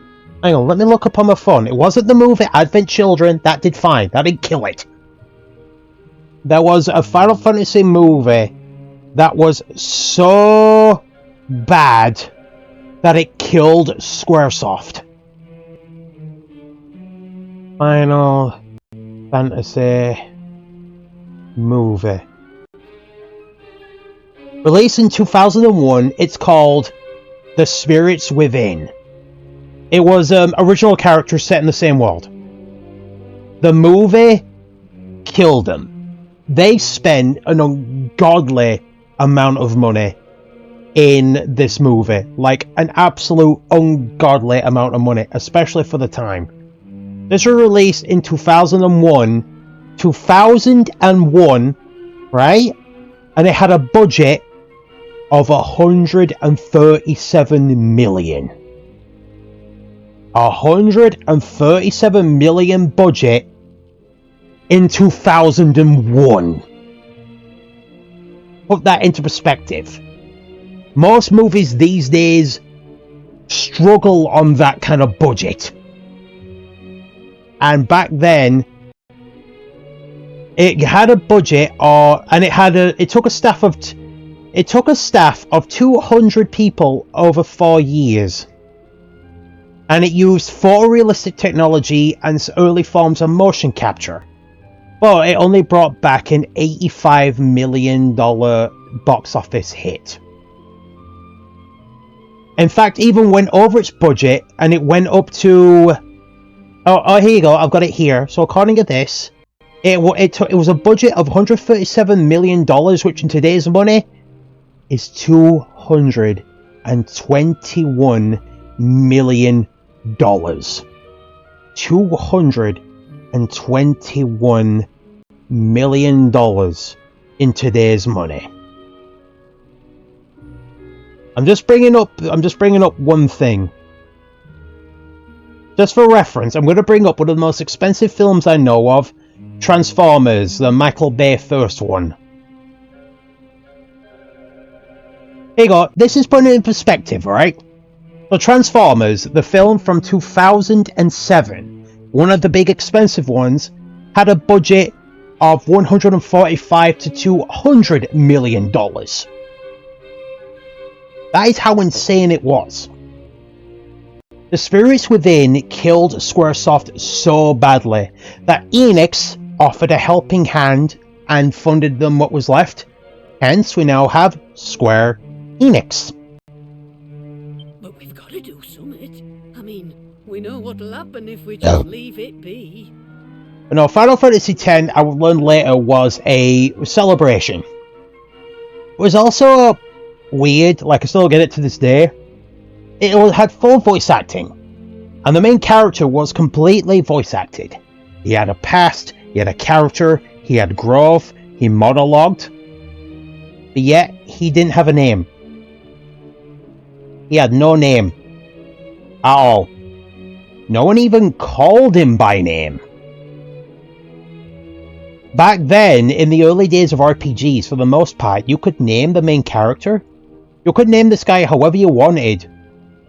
But the issue with that was, even to this day, when you name a character, like I've named Sockhead over here, my name, is because they are emotionless. They have no character, they don't speak, allowing young players to put themselves into the role of the character. You know? They can feel like this big epic hero that goes all over the place. But to have an established character with no name was strange. Is there not some way of putting it out, Pamela? I was just wondering that myself, Gaffer. Well, can't you do a prediction or something? I thought you were supposed to be an all-knowing... I like the fact that this guy told her off for being pedantic, and only now when he needs it. Oh, did you know? And there was me thinking I would know but a medicine woman. You're lucky I'm in a good mood, lad. Okay. I can see a man. Alright, grubby man. A right grubby man, if I'm honest. He's holding something in his hand. A vase, is A it? bottle? No, a bottle. Hold up. It's you. The burning greed. You're there, and you're Huh? a right old chinwag with him and all. Sorry, if I were to guess, I'd say the spirits are trying to tell us that whatever's in that bottle, and if we're to find the liquid, we'll need to find the man who's got it. Think, lad. You must know him. I could see the... Wait. It's got to be someone you know. Wait, I remember now. What's that? The thing is, baby, Tidus had his own character, an own personality. As I said, he had character growth, he had nostalgia, a reason to be he was. He even had a fascinating ending, he just didn't have a name. Hurry up, then. Chuck whatever's in it. The holy water.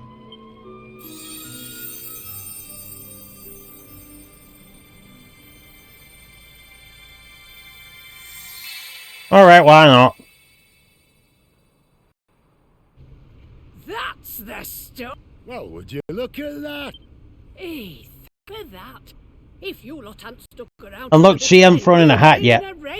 But Final Fantasy X got me on an emotional level I will never forget. I must apologise for doubting. Even to this day, while I will admit the leveling up system of Final Fantasy X can go jump into a volcano, I wouldn't even call it a leveling up system, the story and adventure are what make Final Fantasy X such a amazing time.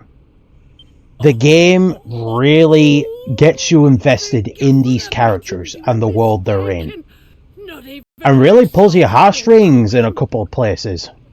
There's not a doubt in my mind you lot have saved us from a real disaster. I offer you more than me thanks.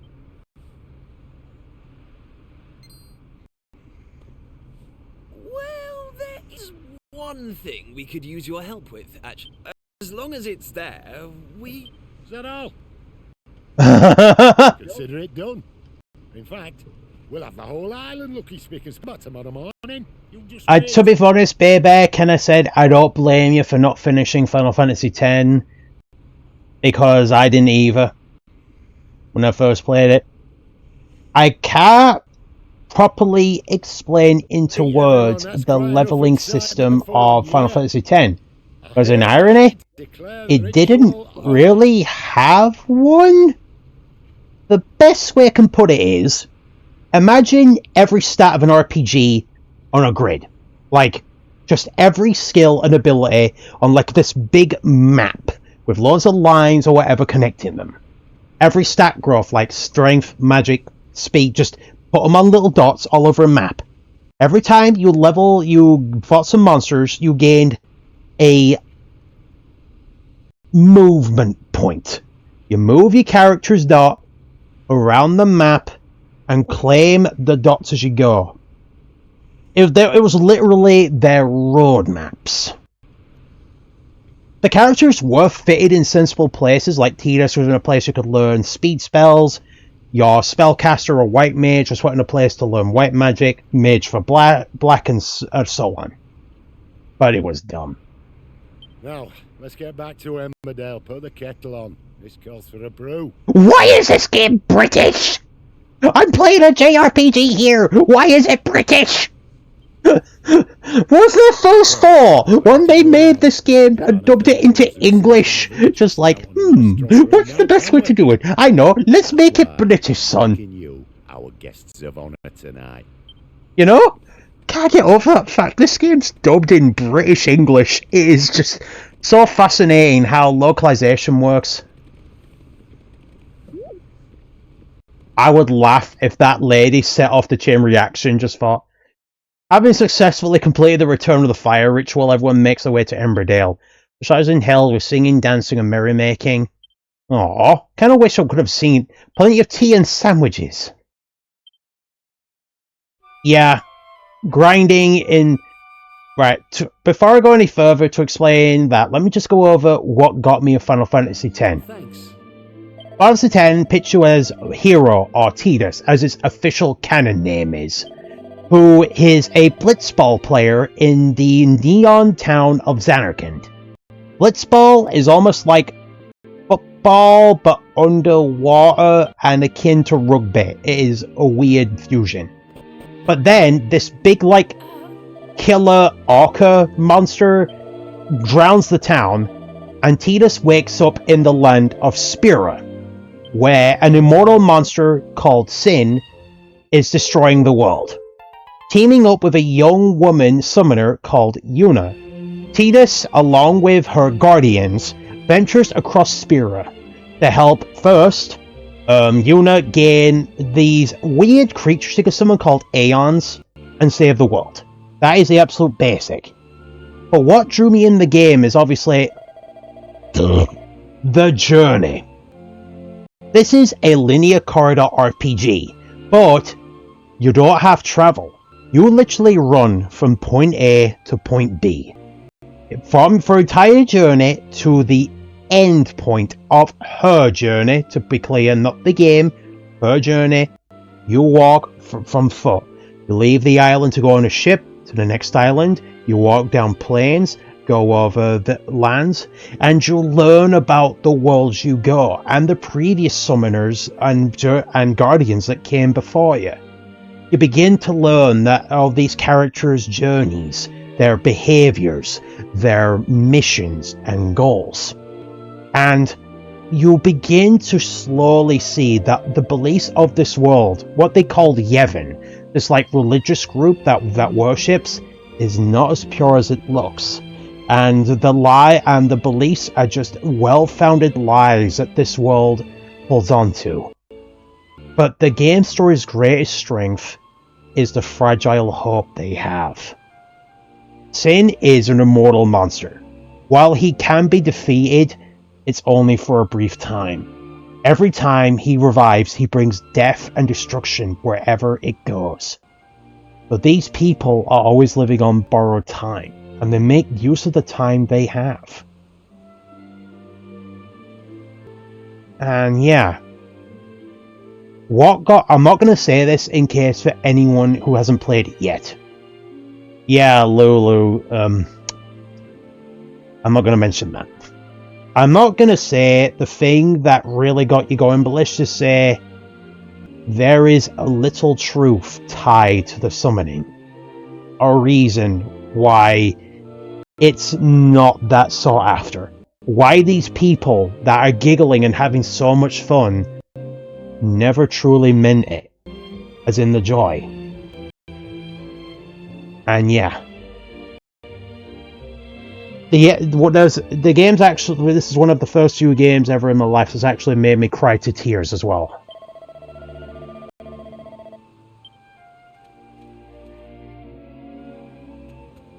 Is that it? Yeah, that's it.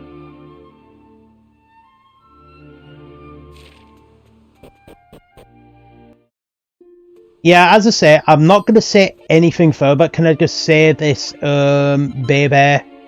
Fight generously. Like, try not to run away from many fights. Because there is 2 places in the game that can sod off and be fired into the nearest volcano. The Malamar and the final... So, the volcano didn't erupt. And the final story segment of Yuna's journey. Thanks to us.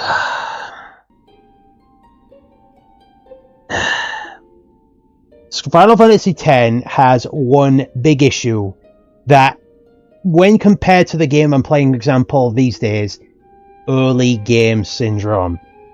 Back then, difficulty curves... It's been so long I don't remember where I stopped anymore. I remember it was a common spot people need to grind at. I wish I could ask what you're talking about, but I do remember the place I got stuck at involved a lady that had multiple forms. Final Fantasy X has a lot of hidden secrets. Like, secrets that are so ludicrously hidden that you need a guide.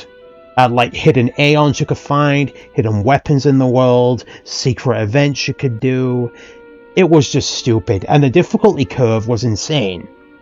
Also, because as I said, the game didn't have levels, it was always hard to determine whether you were the right strength or stats to face whoever you were up against. There's a reason I don't go back to replay it, because the game's rough as hell. Still, much as I love being a hero, right now I'm more And Final Fantasy interested in X whether too. more islands have appeared. A sequel to one of the most emotionally investing games of our period. A game about the need to strive, the fragile youth, and to save everyone. What should we do with the sequel? Well, let's turn the three ladies into waifus and turn it into a big comedy fest. Final Fantasy X-2 is such a whiplash of genre moving. It is hilarious to watch. Like, oh my goodness. I get why X-2 is not fondly liked by people, but I really like the game. X-2 is set... X-2 is set shortly after the ending of the original game, where Yuna, along with Riku, her cousin, and a new girl, Pain, are looking for spheres. These little magic orbs that not only hold power, but like... almost like I could describe them as video camcorders of that world. To know about it. Let's head over there and find out.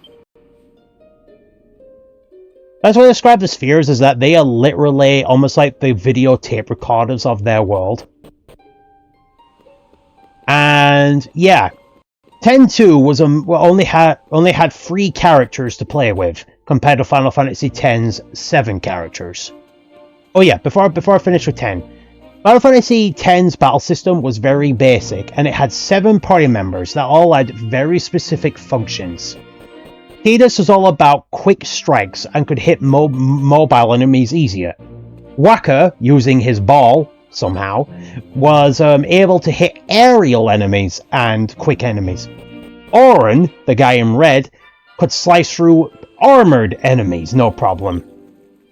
Lulu, the booby black belt woman, waifu, whatever you want to, goth woman, whatever you want to call her. Yeah, she literally ticked all the boxes of men's hearts. She was tall, goth, beautiful, busty, wore only belts. I seriously look her up in Google if you're ever interested. She was the black mage. Yuna was the white mage, but also a summoner. As in, she could like summon Aeons that could like fight for her in battle. Just getting some herbs. The 2000s were trying the hardest to make sure I grew up loving goth girls. You're telling me. The one character you had in your party for the most of it was called Komari.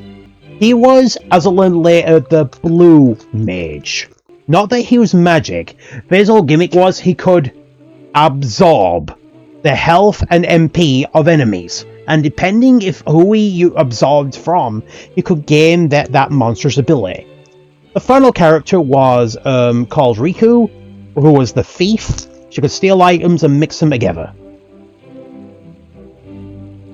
But yeah, X-2 only had 3 characters. And one thing to note is that Yuna went from a dainty little kimono-wearing sorcerer to literally a belly-clad girl with magnum pistols. Like, the whiplash between X and X2 is on a class all to itself. I mean, as I said, Yuna was a reserved, quiet woman in a long kimono. The only thing about her that was odd is that she wore boots. In the second game, she like has a big V. She wears a little skirt, tall boots. She has this like bustier dress that exposes a lot. Riku literally wears almost nothing. She's literally in only a bra, the smallest pair of shorts I've seen in existence, and arm sleeves. Then you have Pain, a goth girl. That's literally the extent of what I can describe her. Hang on, let's talk to this guy. Welcome home. Our learned friend here has told me all about your recent activities. There's something I could not help but notice that you were loath to do. In any case, if what he tells us is true, it would appear that this world once contained a great great number of islands. Oh, and to answer your question previously, Sans, the problem with Final Fantasy Spirits Within is that it wasn't bad like movie bad, it was just boring. Like, just so boring. Nothing really of note happened, no one really grew. It felt too grandiose for its own good, and it almost felt like it was just trying to do too much and too big. At some point, however, and for reasons unknown to us, they all disappeared. I am led to believe, in fact, that a new island may even have appeared as a result of your latest excursion. I must admit, if they confirm the... Then I suppose I'll have no choice but to believe Dermot's explanation. Now, we should be receiving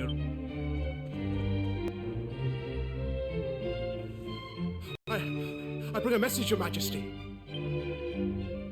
We have confirmed the presence Ooh. of a new landmass island some distance to the north of the one which appeared the other day. Yes, Your... And off you go, bye. Well, that's... I must bow before your wisdom, old friend. As well you should. I should have believed you. Now, if not for the efforts of you and your friend, you have Darrell McCoy. I cannot allow you to continue to put yourself at risk so... What?! Your Majesty, this isn't what you promised. My son, you must leave the task of restoring the lost island. For God's sake, dude, grow a backbone. And that goes for you too, Marabell. You had us worried sick, young lady. To think if anything... And were all the adults just selfish morons back in the old days of RPG? Anyway, that's enough. Right, all right, I'm coming. Don't need to drag me. My lad, you have no... But there's no point having guts if you don't know when to call it a day. Although I will appreciate the fact that these kids, the oldest Kiefer is 18, so these guys are 17 and 16.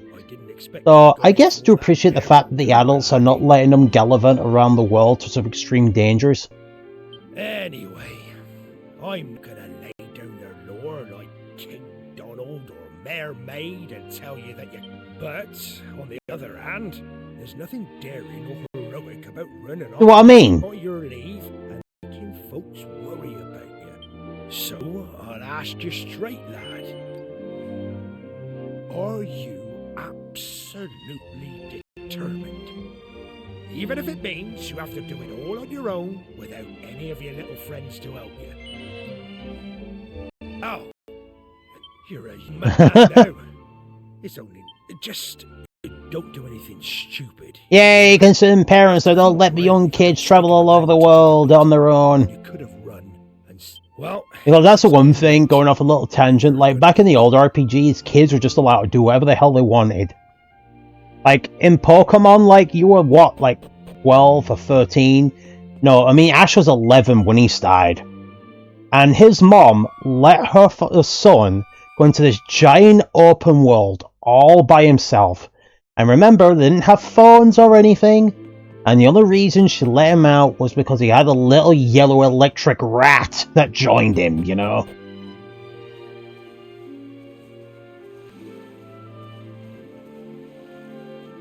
Finally. What time do you call this? Well, at least somebody slept well. I was up night trying to talk some sense into my boneheaded father. Anyway, I bet you're thinking of going off adventuring on your own now that we're not allowed to come, aren't you? Oh, come on. I'm telling the truth here. Well, I've spoken to my father. Yay! I could have done a little animation with her twirling around or something, you know? This kind of feels dull. I'm coming with you. Insert magical tune. Now, in that meeting yesterday, well then, I think that should be our next port of call. Is it only me and Marabell? Oh, I nearly forgot. I think we just have to accept that it can't come with with us. It'll be hard with just the two of us. Right. This is. I think this is a good time to have a little ad break. So we're gonna going down for a nap now. Let me know when you're free. I will. Probably won't be until maybe Monday or Tuesday, because tomorrow gonna be busy, and then what is I'm doing tomorrow? Oh no, yeah, collab with Aria. Oh. Otherwise, I'm gonna go for a little ad break. Be right back.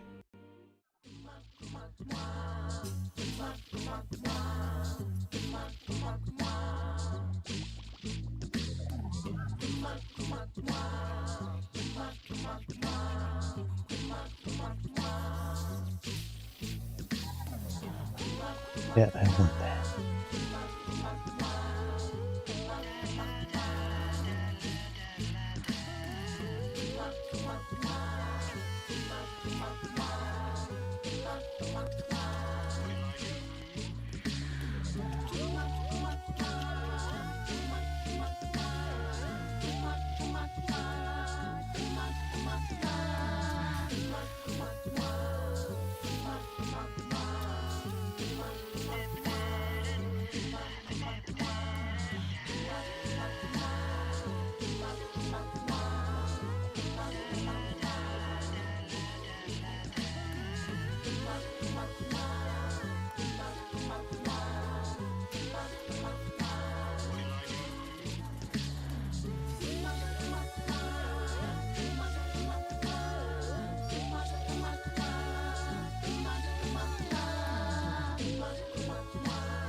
Me.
Right, and we're back. Right, guys, welcome back.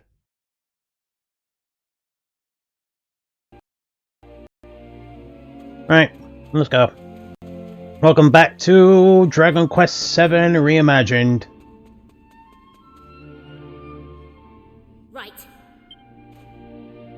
Hey, baby.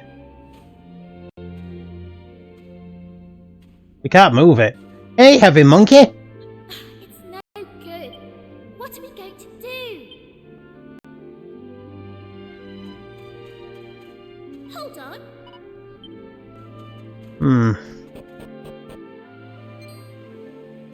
There's Kiefer. Huh, looks like I'm sorry I'm late, you two. Right, let's get going. Hang on. How did you get here? Oh, you know I'm no stranger to sneaking out. I did try talking some sense into dear old Dad, but I crept over to the cliff behind the castle, worked up nerve, and splash! You walked off an actual cliff into the ocean. Ha! Well, there I was, doing my best to make it back to shore, when along comes this fella to save my neck. That was no stroke of luck, Prince Kiefer. I knew you'd stop at nothing to get your way. Mr. Pollock? I won't lie. I set out today. It seems as far as sea dogs go, I'm as salty as they come. I've been hauling fish up from the open ocean since I was your age, which is why I always... We'll wait for the cutscene to finish first. There, among the distant waves. Thanks to you three, and having done that for me. So, just let your fortune into the unknown. I don't like talking over the cutscenes. That's why I go quiet. Knowing that, are you... Of course we're prepared. I don't care what it is will happen. Well, I know I'd regret missing out on the fun far more than any bother we might get ourselves into. Oh, jeez. And you. No point in that. All right. Like Prince young Marabell. May the wind be at your backs.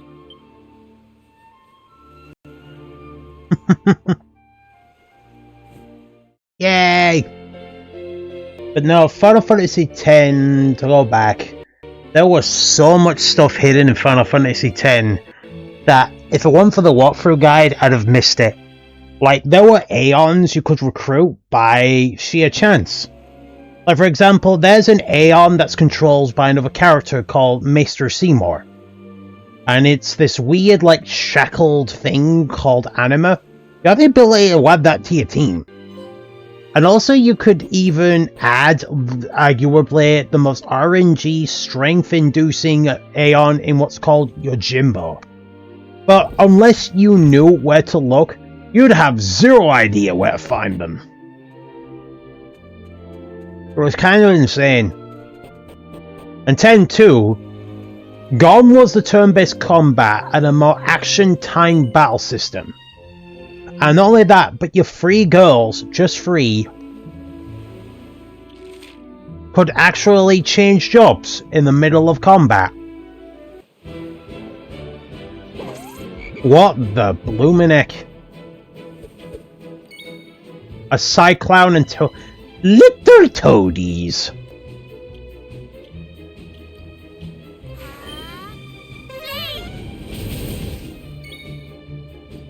Boom. Oh. Ow. Right, use Flame Slash. Well, he was just a hot air, wasn't he? Boom. What? Oh great, we're all silenced.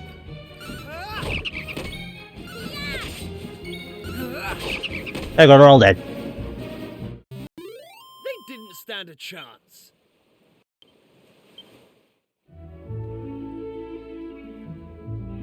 But yeah, 10-2, you could alter the classes of your characters on the fly. In the original, Yuna was a gunner. Pain was a warrior. Can't remember the names. And Rika was a thief. Yuna's the gun class is all about dealing precise, accurate damage to enemies without much chance of missing. The thief was quick, weak, but had the ability to steal resources from enemies, including items and even their HP and MP. And the warrior was your all-around basic attacker. Solid damage and able to use elemental sword attacks. They didn't stand a chance. There were other classes you could get through the game, such as White Mage, Red Mage, Blue Mage, Dancer. Dancer was the first one you got. Alchemist. I don't remember all of them. There were many. And how it worked is that, as I said, the basic aim of the game was that Yuna and company were looking for spheres. They want to find information on finding someone. And the idea was, instead of a journey, you would select the different points of the game that you traveled to in the previous one and go solve their individual stories.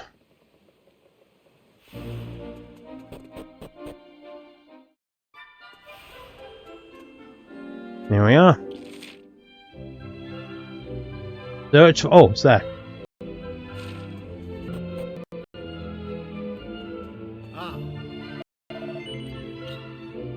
Okay, no point having that. Not really much to buy. Oh, definitely buying that. Because that'll help Marabell so much. You also didn't have to worry about equipment or armor. You did have to buy items, but you actually gained levels. Ba-da-ba-ba.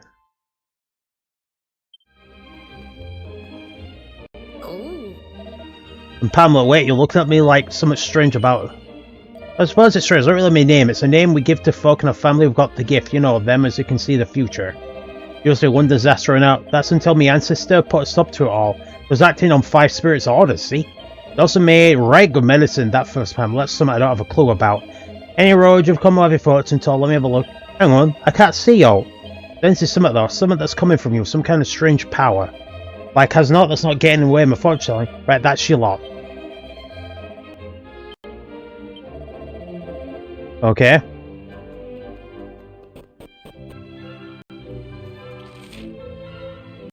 Right, that's it.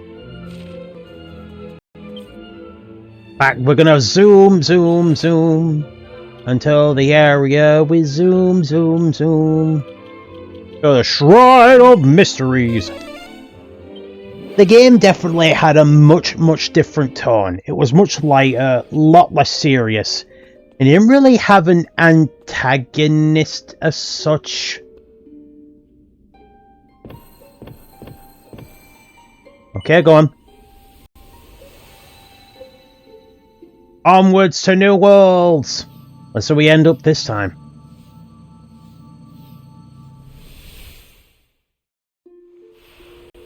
So, I'm not going for the 100% route on this game. I'm going to focus on beating the main story and leaving it there. Oh, great. Right, we'll do this. Boom. Kill it. Ow. I got slapped by tentacles. I don't know how to feel about it. Boom.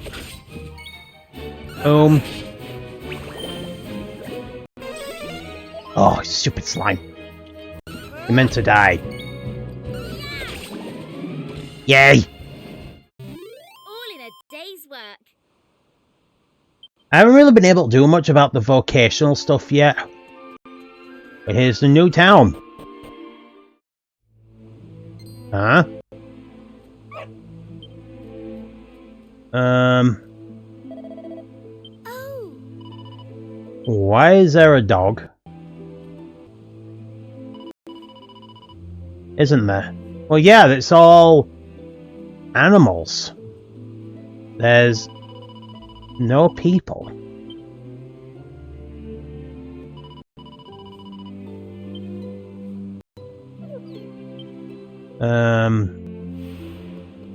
Larker.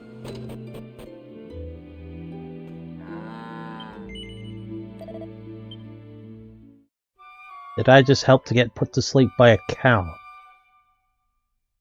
And that's the first one.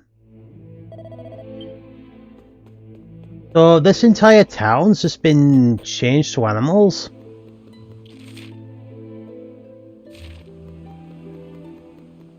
Oh, hang on. Wait.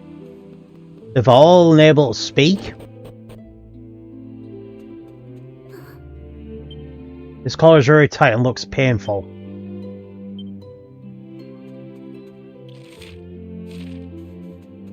Okay, what's with him?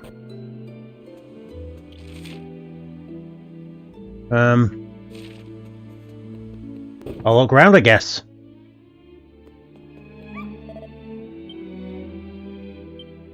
And there's a woman in here. What is happening?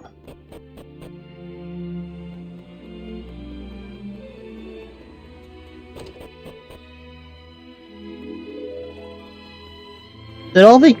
Oh god, that music, I can hear it now, it's lovely. Oh.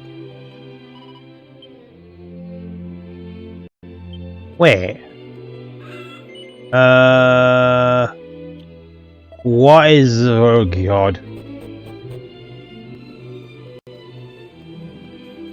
Let's try it then. Why are none of the humans talking to us? Alright, let's do business with a pissing chicken. Oh. I mean... What boy without thinking, never mind.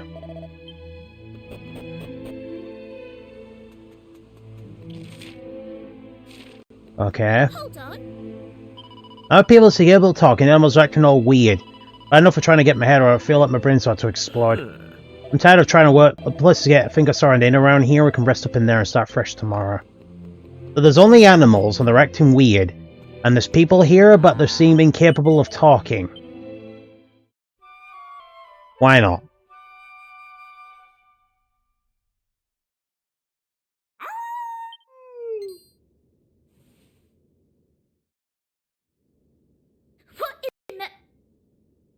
You're living in a town full of animals, lady. I don't know. The townspeople might be in trouble. Yeah, why not? I'll just laze about in bed. You guys have got this, surely. Hey, look. There's someone behind the counter. Oh, santo cielo! Per favore, you have to tell. Well, he's... Veramente? Really? Oimo, I am so happy. Oh god, what's up with him? Finalmente. What? Hey, Olivia. What? No way! He just turned into a cat! It's true. L'arca is cursed. The humans, they turn into animali. The animali, they turn into humans. What? When you come to the village, something feels different. And, allora, the humans return to the normal. But, not for long. As you see for yourselves. Scusami, amici. I know it's not your problem. You are only visitatori, no? Why are they Italian? Giovane, per favore. You must do something. You must find who placed this curse on Larka and set us free. In the town, you will find someone who know why the curse happened.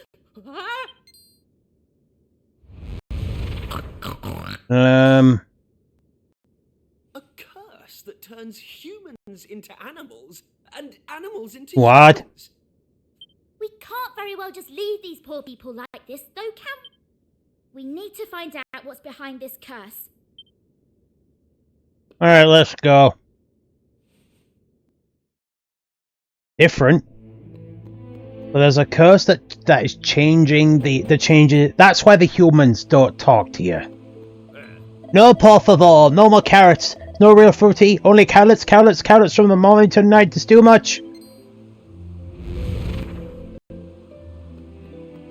Ventatello, where are you from? This town is too dangerous for a guy like you. You must go, presto.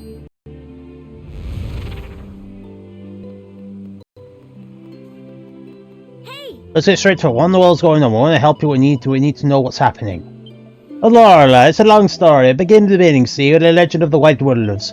Many, many years ago, Larka was attacked by a very evil monster, multi-terribly. But it's okay, our saviors come. Our saviors are from the pack of the White Wolves. They fight the monster with all their strength.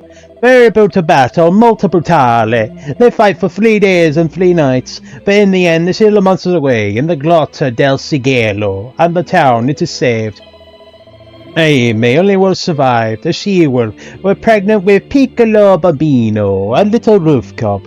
But she injured also. Now she gives birth to a cub, she passes away. That is how a legend goes. Chase Urbano, it's almost time.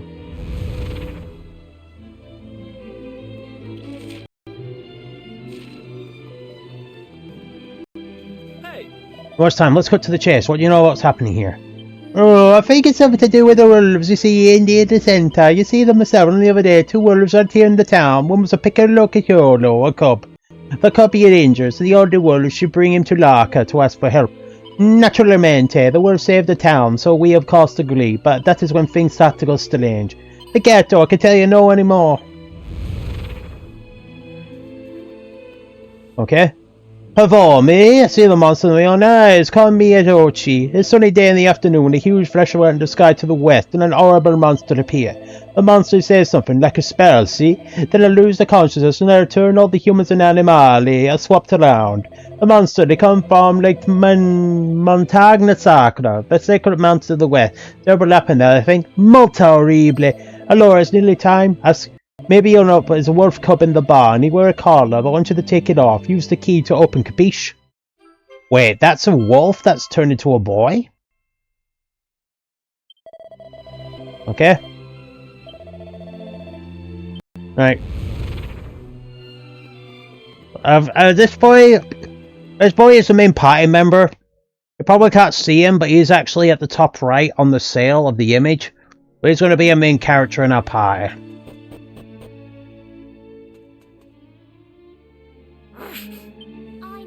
I know. But you'll be out of there.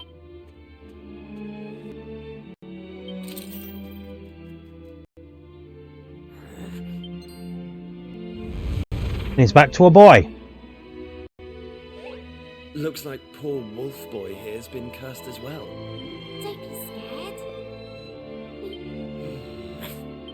You know who's behind this curse, don't you? The sound mixing's really off. Do you know where they're hiding? If you can take us there. Oh, don't worry. We're much tougher than we look. He's gone. Maybe? Okay, after him. So, if...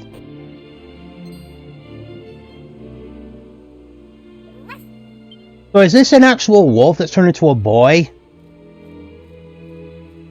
Because I know he's a main party member. Oh. So, do we adopt him then? Don't really get why else he's joining us.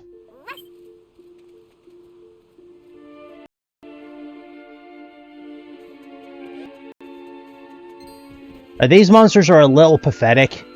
We'll go after the new ones. Oh Jesus, they look weird. Smashing crab. Right, we're gonna go for the heel slime first.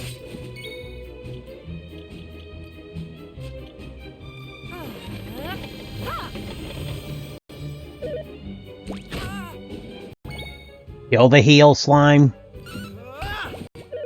Ow. Ow. Hit him with ice. Oh.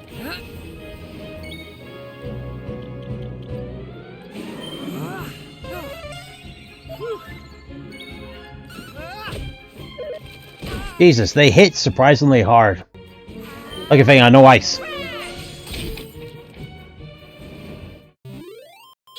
No, it wasn't. They hit surprisingly hard. When oh, she leveled up to 10.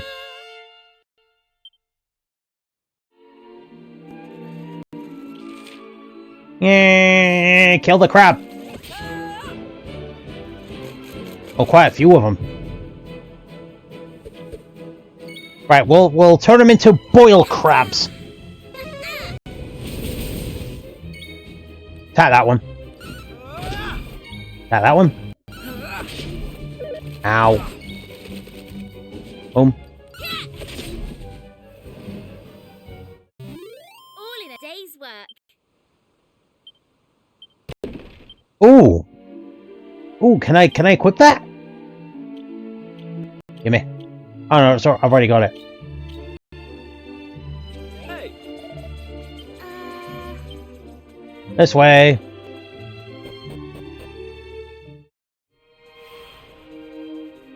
There he is. Come back here, boy. Oh, nice. You know what? This game's a much smoother experience. Like, I'm playing Dragon Quest III HD, I've mentioned before, and it is way harder than this. Like, this almost feels like easy mode in comparison, in just the way that it approaches. Also, I was worried about the fact here if everyone's going to be British, so the first land's British, and in this one they're all Italian. Maybe that was the quirk of the lands.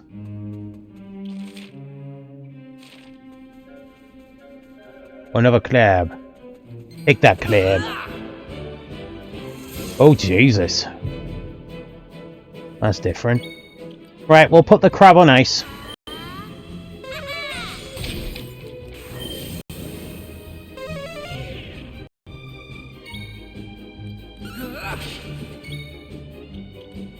Nice. And then finish. Hey.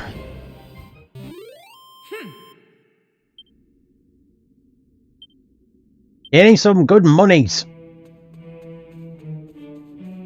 What is this meant to be? A Drake slime. I forgot slimes come in such many varieties. I'll have to kill it, unfortunately. That did a good amount of damage.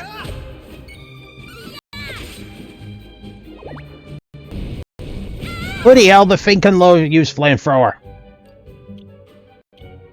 I better heal her up.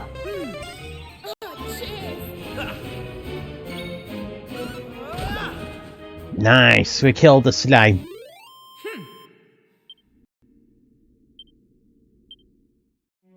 Get the item. Hey. Oh, and go after the caterpillar. Jeez, the caterpillars look so freaky. Right, let me get rid of the crab first.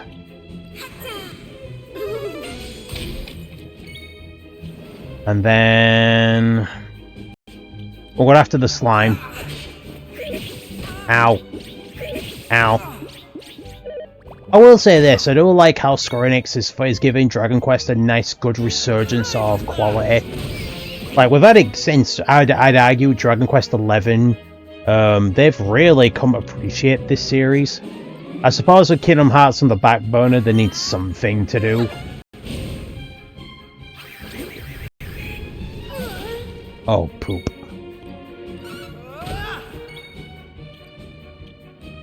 Here you go.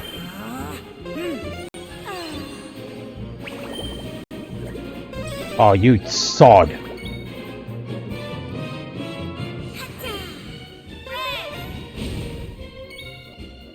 Actually, yep. Bloody hell, it poisons in its normal moves as well. As long as this thing doesn't know revival magic, can do what it wants.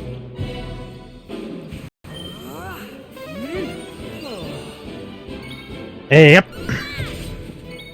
There we go, it's dead.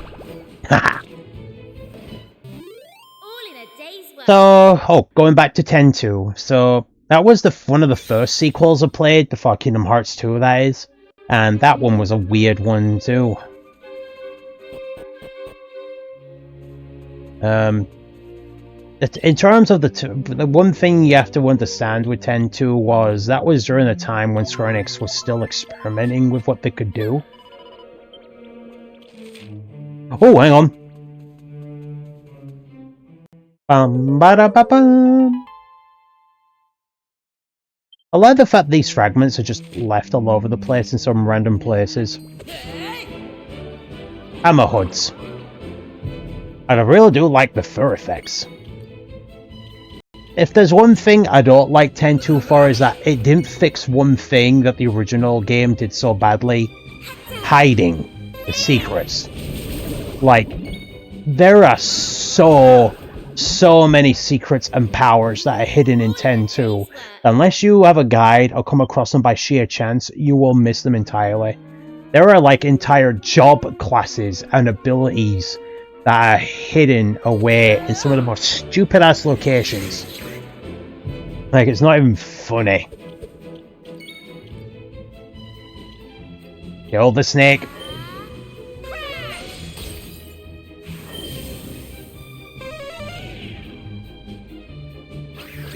Oh, God's sake.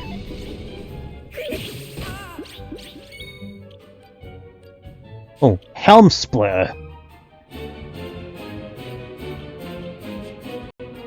Kill the fire crawler. Oh, dead. Ow. Ow. Burn.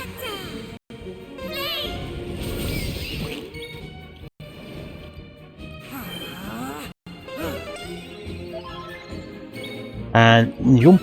I know they may, and with 10.2, so as I said, there were like there were ongoing story besides the main story arc. There were also mini story arcs that had to do with the certain locations you could go to, and some of these conditions had like some weird things you had to do. Like you had to help guide a swordsman, you had to like find certain items. And some job classes were tied to very specific chapters, into very specific places, at very specific times. I had the guide, and even I found that dumb.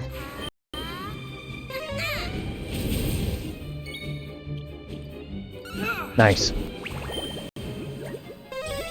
Hit. Die, you little git!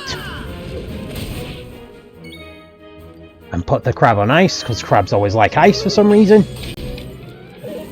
I mean, like, I did not know this until ages later, but there was a job class called the Animal Tamer, where basically each of the girls could, like, use an animal to help them with skills and abilities.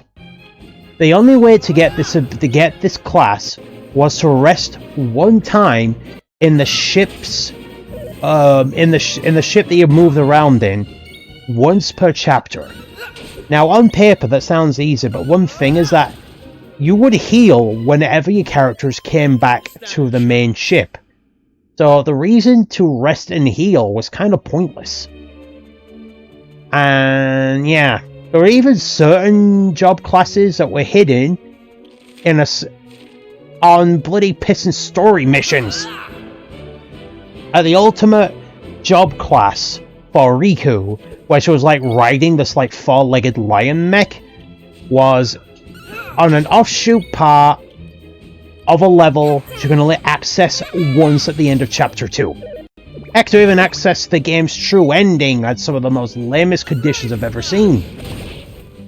Like, there's a bit towards the middle of the game where Yuna is lost in the darkness. The player, never prompted, has to mash the X button while there to cause some whistling, and then you're guided. And the 100% achievement. My god.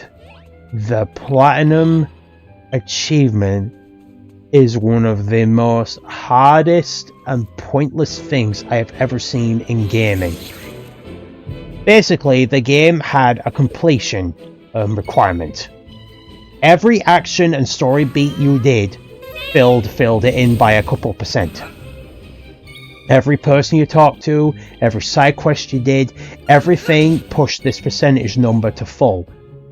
And it is so easy to miss certain story segments and miss the chance to push that number higher.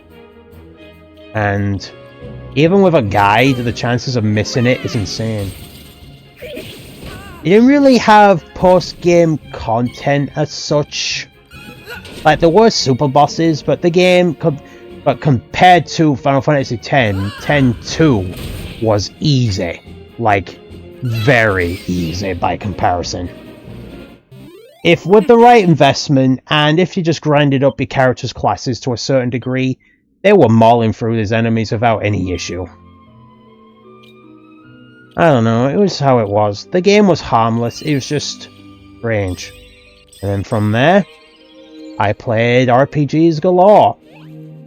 Dragon Quest VIII was another one that I played later on, and good god, I think I mentioned it in the previous when I was playing the demo. That game is amazing.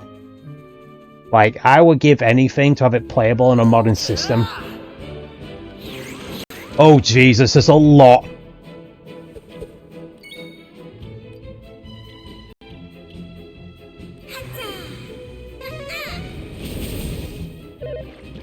Ow.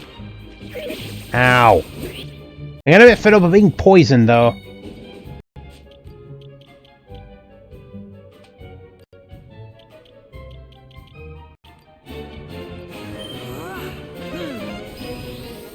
Ow. I'm being slapped.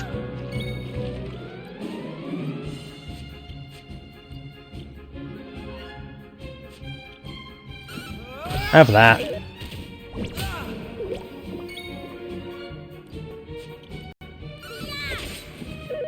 I'm not gonna lose before long.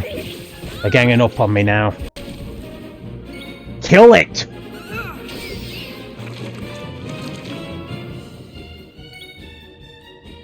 And kill that thing too. Diz. Oh, for God's sake, we're gonna be here all day. Shit. She hung on. Barely. I'm gonna have to heal her up, otherwise she's dead.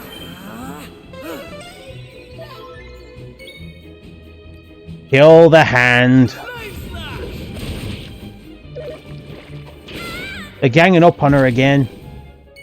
I'm gonna have to heal him up. I'm gonna have to heal my guy up before he dies. Bloody hell, I just healed her as well. Kill the hands! I need some level ups here. They didn't stand a chance. Yay, that's what I'm talking about. I'm going from strength to strength. So, 2 of them leveled up, 1 didn't. Right, I'm gonna have to fix her up now, aren't I? And then we can use this.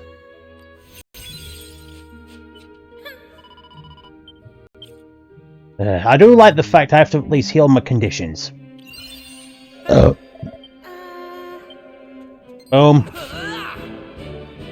Go after the dragon slime, because this is perfectly normal.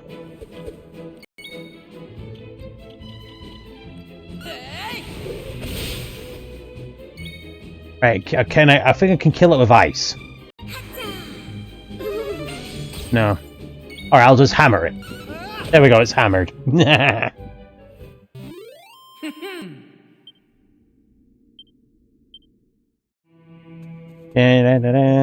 Kill the hand! Quite a few here.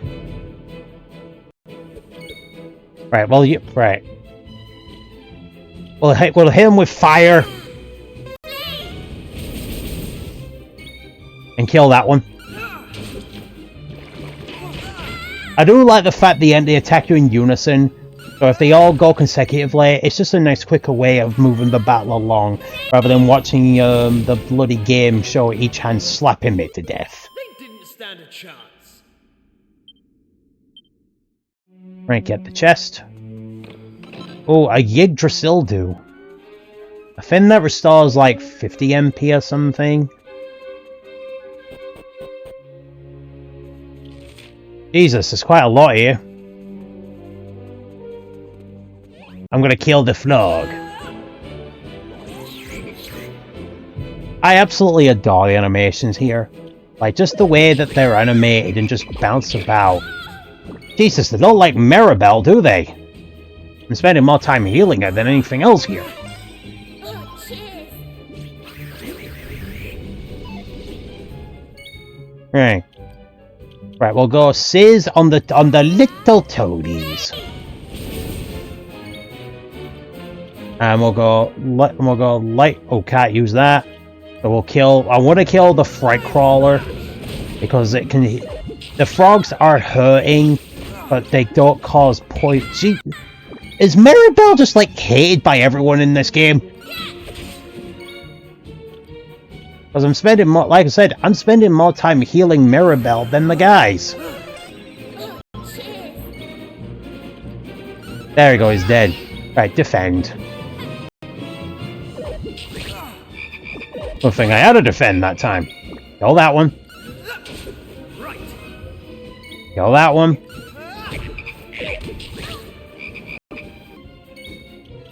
Attack! Attack! Attack! There we go, they're dead.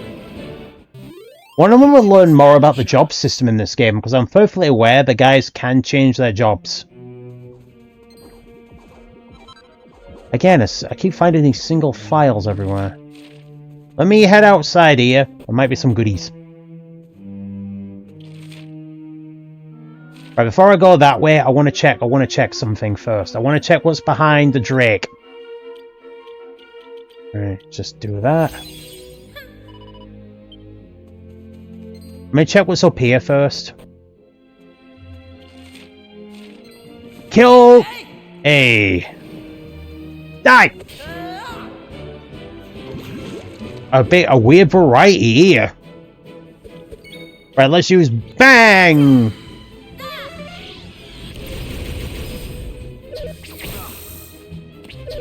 Jeez, I'm being shot. Kill the hand. Then kill the slime. Or go after him, whatever you want to do.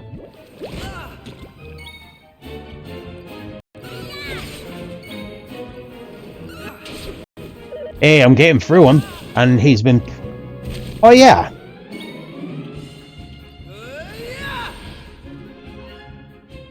I'll have to remember that in future.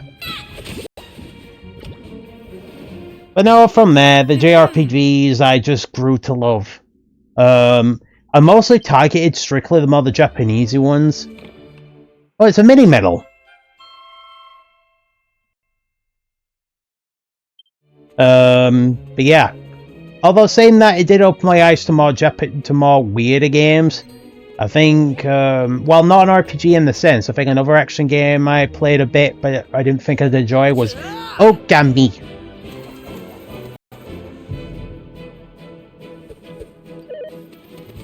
Jeez, that hit quite hard.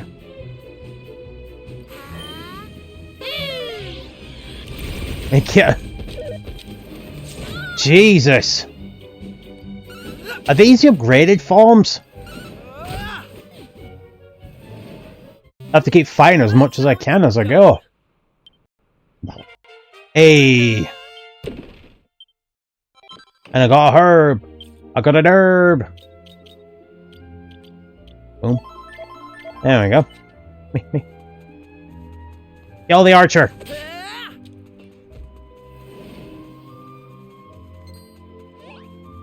Hey, I do like the fact you still gain experience if you slash an enemy that's pathetic weak compared to you.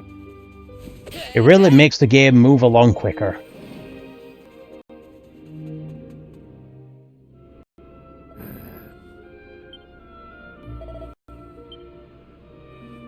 So this clears away the overgrown ivy.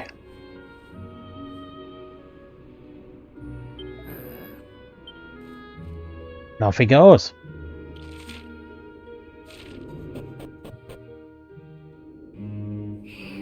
Oh.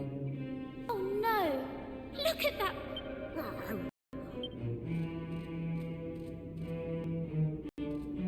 Uh-huh. Oh. You don't need to speak wolf to understand that they're family. That must be the mom.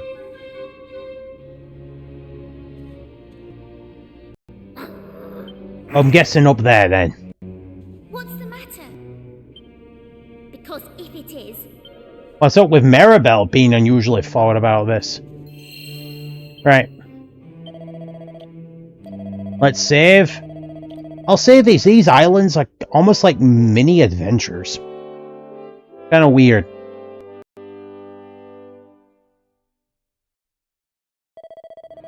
Yes. No.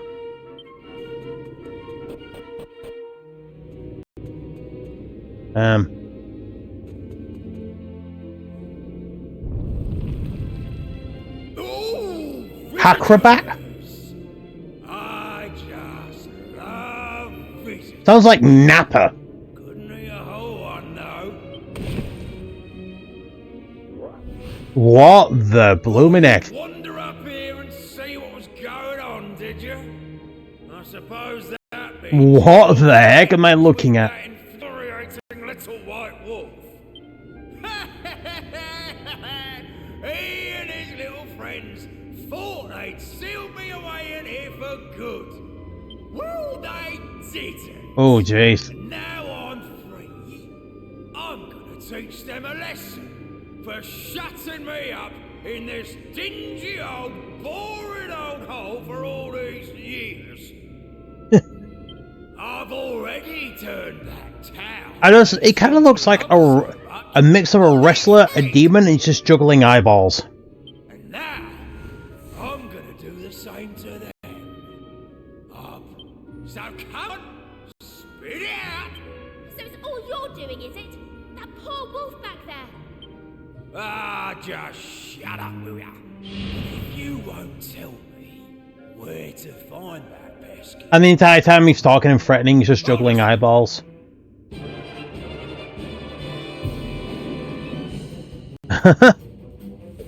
I'm not sure how to feel about this, I'm not gonna lie. Alright, let's hit him with a little frizz for now. Here comes the heat. Right, we'll buff Kiefer.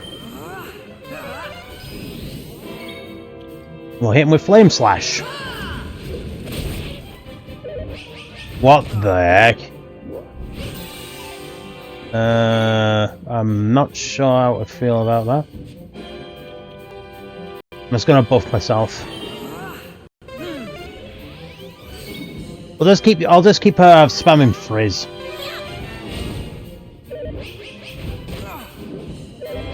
And he attacks twice. I'm gonna have to keep that in note.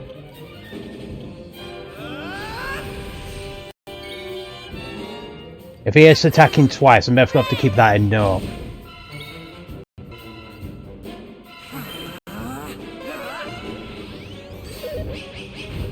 Ow. Yeah. Flame Slash. Will this work?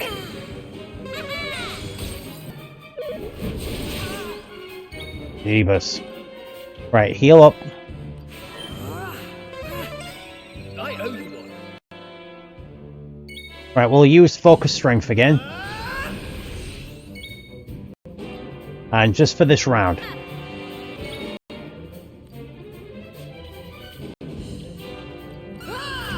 Boom. Right, I'll heal up my character for this. I have to keep note, if he can attack twice.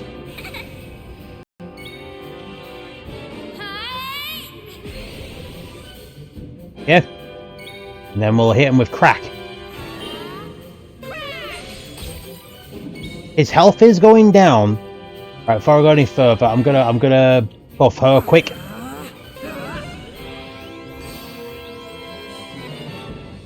Right, we'll just keep hitting him with Flame Slash. Ow.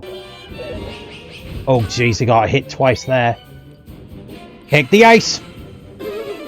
Ice, ice, baby. Dun, dun, dun, dun, dun, dun. Right. There we go. Right, now they're going to protect it from one thing each.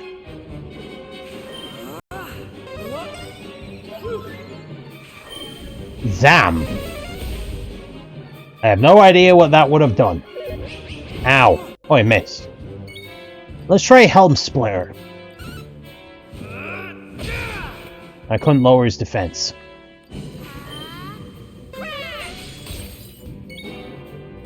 Right, we'll stab him. Nope. We'll focus strength. And we'll just keep hitting him with ice.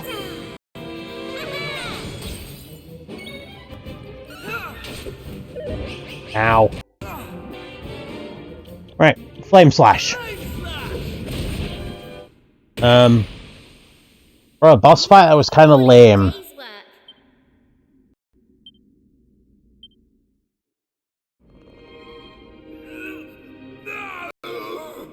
How could this happen? How could you, miserable worms, have beaten me? Well, I've got easy on you up till now. But playtime's over. Oh god. You've been giving me so much trouble. Once I've turned you all into animal. Oh, the fact he's still juggling, even. Yo, what do you think you're doing, boy? Are you just trying to... Oh god. What did he do? Wait, did he just paralyze? Did he just give him rabies? He just gave him rabies. My god, this boy has rabies. This is one of those sneaky little white wolves. Oh, of course. When I cast my spell on the town, he must have... Here I was, looking everywhere. He's still got rabies and he's still trying to make jokes. You're the last white wolf. Last thing standing. Dude, you are currently in a pit, you stink, you have rabies, and you're still trying to make jokes. While juggling. Never, if I can't win. At least make sure you stay human forever. Oh jeez. A wolfing for you, little one. Oh, that's just been sour.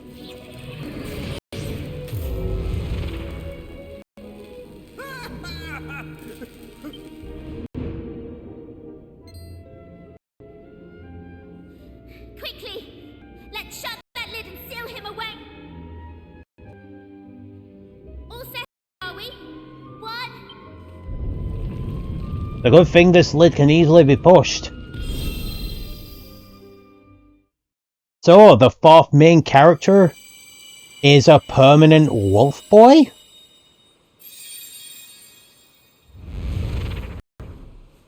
Yay!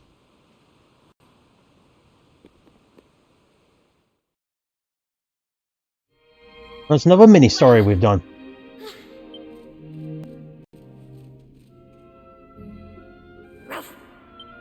You seem to be in high spirits. Well, if that's what you want, I'm happy to have helped. I'm just kidding.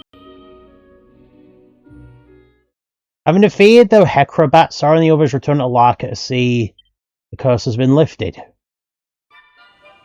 Oh! Hold on! So in the gameplay, when you see the boy riding on top of the wolf, that makes sense. Oh, so you're an actual dog.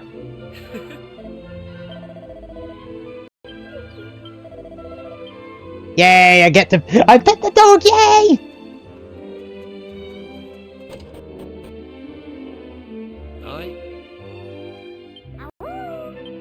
Right, so you're the ones who saved the village, no? Okay. You can run the... See, but it's secret, I think the locals, they think I'm completely passo if I speak to Animale. Anyhow, my little friend, he come to say grazie to me for looking after him. She gentle, he's so kind. Pt2 is so sad for him, no? Everyone else turned to normal, but he'll be human forever. He cannot live with the wolves in the mountains anymore. He'll have to live with us instead. I always care for you, a friend will do everything to give you a warm welcome, of course. You like it? Really? Thank you. I can do. Thank you very much for that. It's hard for him. It's hard for anyone, though, to change their life completely in just a new memento. And anyway, grazie mille to you once again for lifting the curse of luck. We'll never forget this, I promise.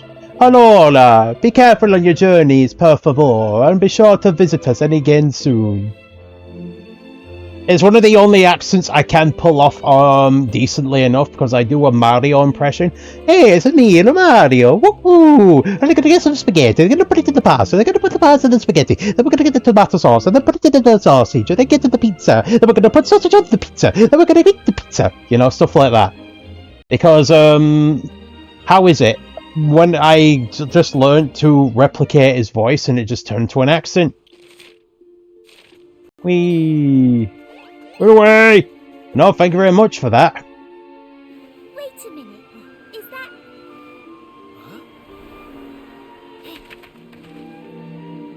Ruff, go.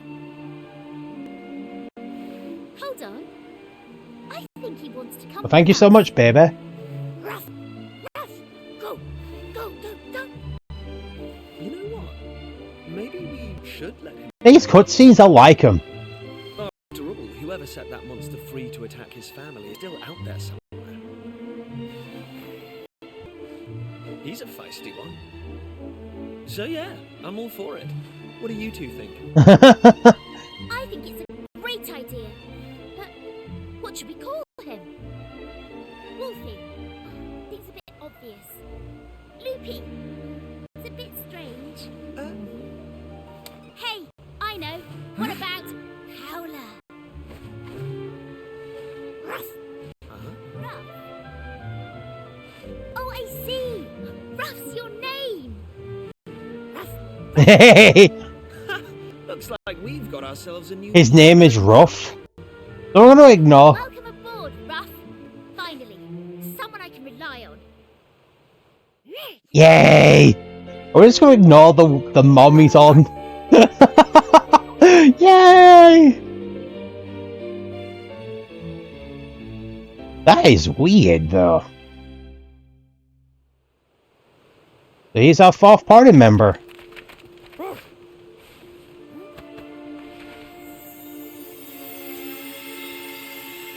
Oh, is that his mom?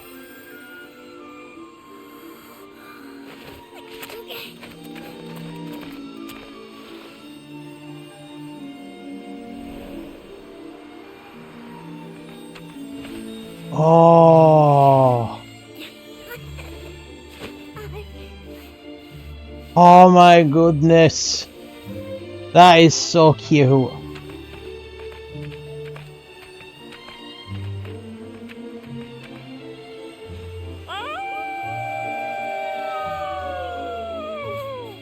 Oh.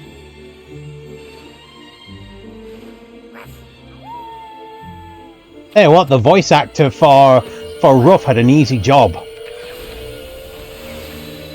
Just make animal sounds and do a couple of words. If it was that easy, I'd have done it myself.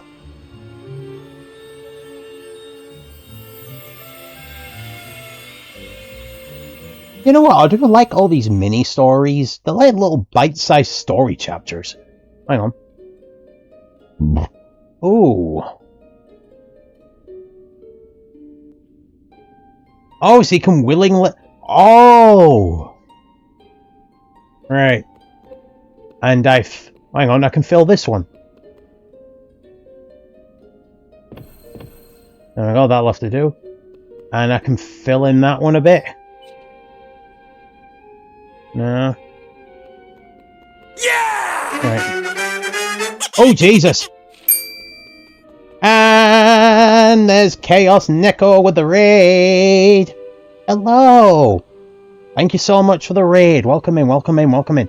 Welcome in, raiders. Welcome in. I'm Sarah Matsuki, British Blue Autistic Gamer Fruxo, using some games to bring a bit of joy to the world along with some dad jokes. Hey, Chaos, thank you so pissing much for the raid. How are you? How'd you do? What game were you playing? Tell me everything. And if you can't, and if the raid and run, it's all good. Honestly, what were you playing today? You playing anything fun? I want to know.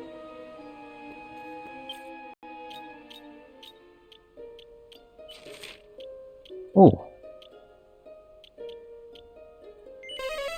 Oh no, but yeah, if you have to raid and run though, it's all good.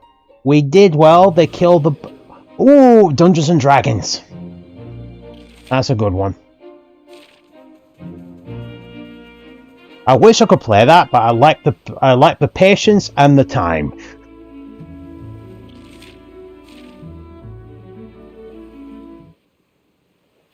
Yeah, well that's good. I'm glad you had fun, but again, thank you so much for the raid. It means so much. If you have to raid and run because tired, then perfectly fine. Because I don't know what time it is for you right now. I'm just finishing up this last segment, and then... Yeah. Have you? A bone stick. Going really well. It's just some nice bite-sized adventures. Lotto del Sigillo. For some reason, everyone's in an Italian accent kind of thing on this island, so it's kind of weird. Right.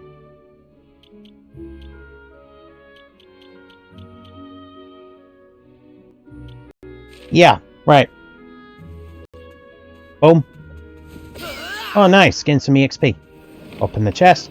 Right, I'm going to go through it and kill the enemies as I go. This is a remake of a remake. It's a remake of the 3DS version, which was a remake of the PS1 game. Ba-ba-dum, There's one of the last ones I need.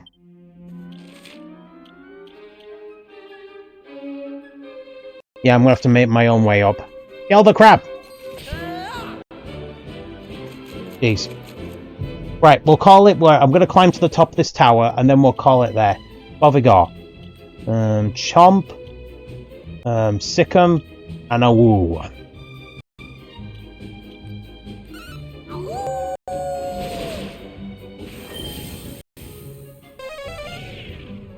There we go.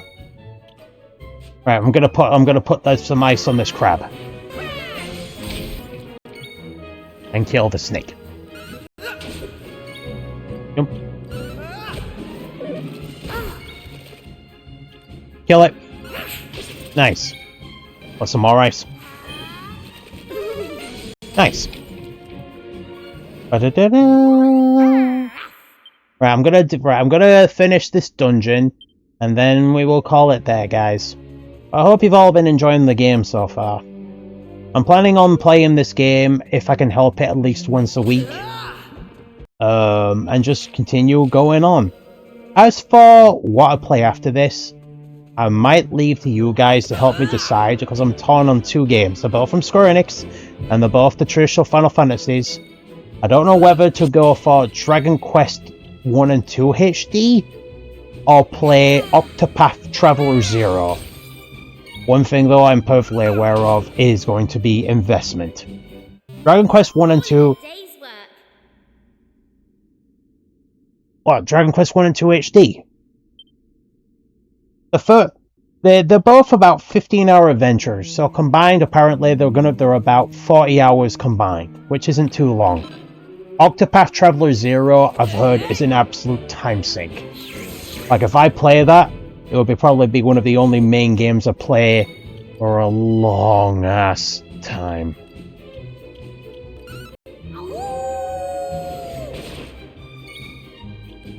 Right. Kill it with ice.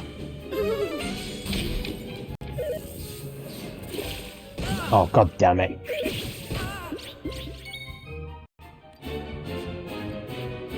There we go. Right, let's get rid of it. I'm not gonna quit. Nice.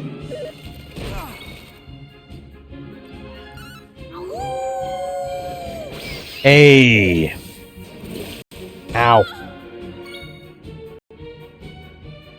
What, really?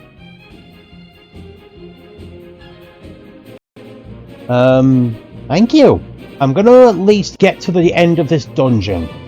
I know you're more than welcome to hang out anytime.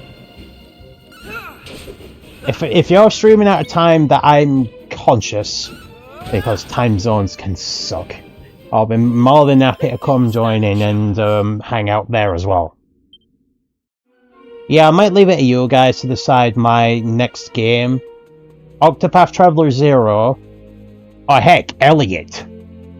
Because there's an action RPG coming out, The Adventures of Elliot, and that's out in June. Oh, I didn't mean to do that.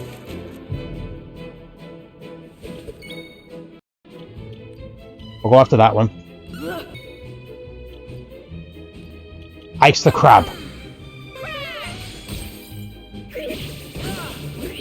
Oh, for God's sake, I'm getting fed up of him.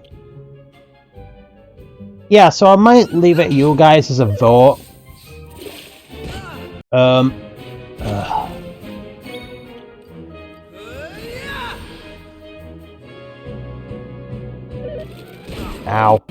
Ow. Right, I'll go bang. So yeah, Octopath Traveler 0 looks fun, but average playthroughs clock in at 80 hours plus. There's gonna be one heck of a time sink if I do play it.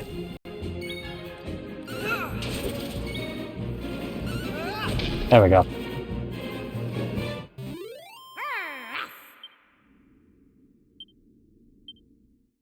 Yeah, I'll probably leave it to you. March will probably have one of the last horror games I'll play in, Resident Evil 9. I want to play that because I have actually played every single I've actually played every single Resident Evil game to date. Save the OG retros. I've actually played them all. Resident Evil 1, Resident Evil 1 Remake, 0, 4, OG and Remake, 2 and 3 Remake, Resident Evil 5, 6, 7, 8, Revelations 1 and 2. The only Resident Evil games I've not honestly played is, Resident Evil 5. Believe it or not. There is some irony there. But now I'm planning on playing Resident Evil 5. Not typically the kind of thing I play these days, but I've been meaning to play it for ages. With Sweet Bear VT because it's got a co-op game.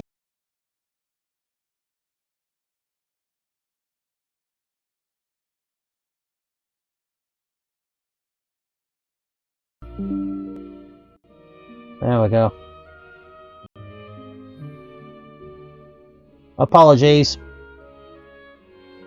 Can I say this, Bear? Unless you got expressed interest, you with Resident Evil 6, go in with low expectations. 6 sucks. Like, 6 is really bad. Resident Evil 9, I'm thinking of streaming. It will go against the content I've been lately doing. I'll be doing a lot of comfy indie games lately, and some fun platformers. But you know, I want to do it because last one, you know. Yeah, nothing wrong with playing out of sheer curiosity. Just keep expectations low is my advice. Multi-slash. I found a rabbit tail.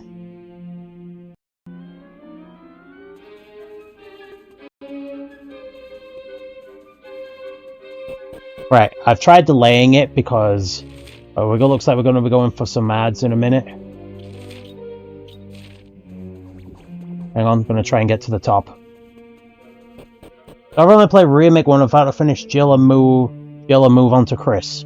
Chris arguably is the harder of the two because he has less inventory and he doesn't have a lockpick either. Jill you could consider the easy mode. Saying this though, Bear, when you get to it, when you get to Resident Evil 4, I would actually recommend you play both. Both the OG and the Remake. Because though they are the same game story-wise, in terms of the vibes and the themes they give, they are completely different from one another. Resident Evil 4 is like camp horror movie kind of thing, and Resident Evil 4 Remake is more like serious and authentic. Yeah, I'd easily recommend both. But Resident Evil 3, yeah, originally I was only going to play the remakes, but my community made a goal for me to play the OGs first and the remakes later on. Ooh, so you're actually playing the OGs? Because I was going to say this, when you get to Resident Evil, I think I'm going to be playing RE for months at this point.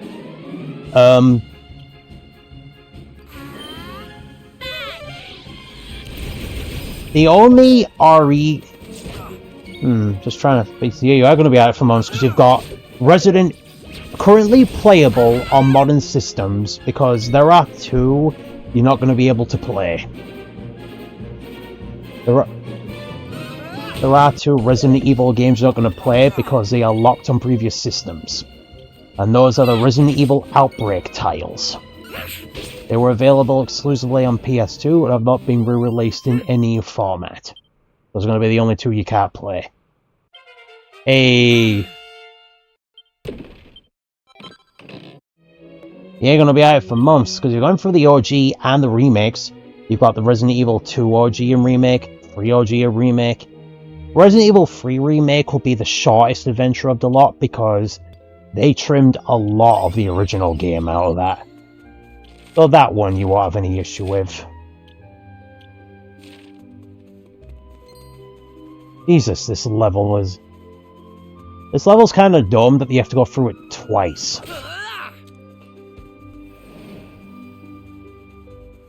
Oh, there's a bigger hole. Oh yeah, I think the only games that are numbered titles are Resident Evil Revelations 1 and 2 are fine. Just make sure you...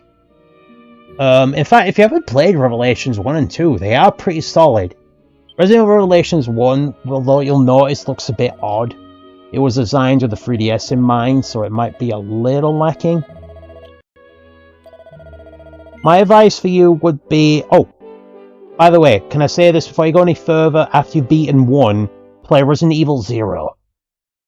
That's the best place to play 0. After you've beaten Resident Evil 1, 2, and 3, and the remakes, play 0. You've got that one as well.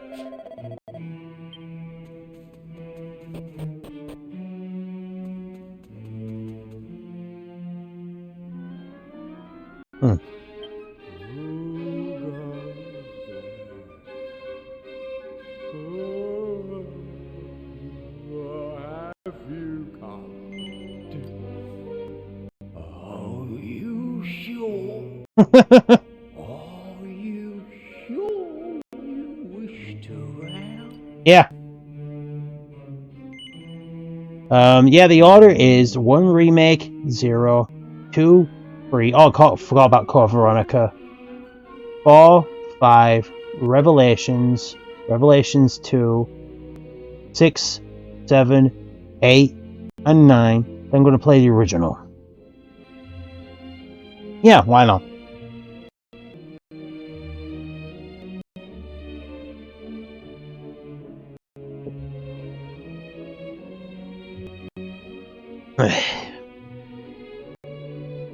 One day I want to play the Resident Evil 4 Go on then. Let's see the... What the hell? You or perhaps really fool. What in the blue blazes? Why is he human? It's you. You're the ones who... it's me. You know? Not ring a bell, eh? Let me... Eternally human? You fought me here. I used every last ounce of me powers fighting you know? Took me an age to sleep it all. Talk about getting your just desserts. I'll try walloping some puny humans and end up as one instead. I'm such a weakling now. I don't dare venture outside for fear of Oh God. Tom. That's why I hide myself in here and try to scare people off. You're here too. Now ads are coming, I can't delay them. I'm not gonna take a break though, because I'm getting close to an end anyway. To you, you see. But now that I think of it, it might not be too late. I think I might just have enough of left in me to turn you back into a wolf, you know. Ruff! No thank you. Seriously, it's no trouble. This is all my fault after all. Right then, are you ready? Wolfie, Wolfie, Wolfie boy!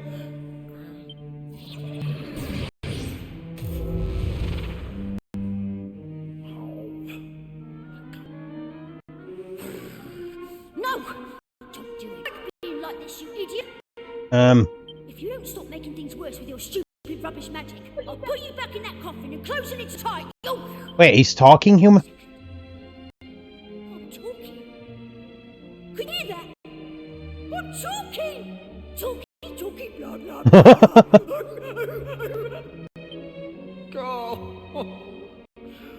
Oh, a total failure. So, instead of turning him into a wolf, he made him more human. Howard in that box. And what's worse, instead of making him more wolf-like, I've gone and made him more human. Oh, I'm useless. Oh my goodness. How'd I go from feeling angry and now feeling sorry for this poor pathetic sob in the span of 5 minutes? Weren't you listening? I said I like being like this. That's right. This is great. I'm happy. Now I can talk to my new friends whenever I want. This is going to make our adventure so much more fun. At least he sees the bright side of things. I can talk. Goodness me. 1 minute he can't.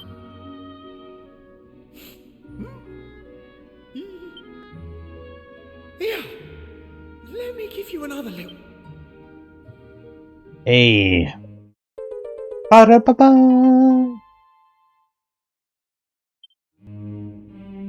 If I remember rightly, I seem to recall hiding that one in my coffin back when I was a monk. Anyway, it's all yours.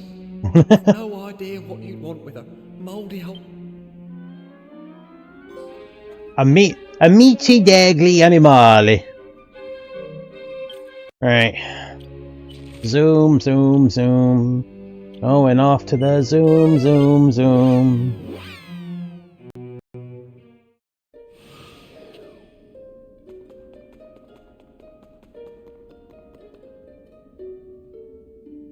Right, we'll leave it there.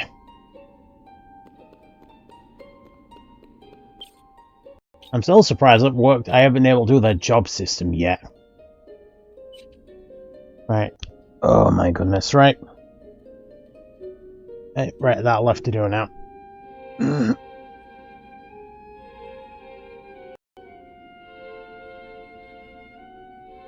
Oh my goodness.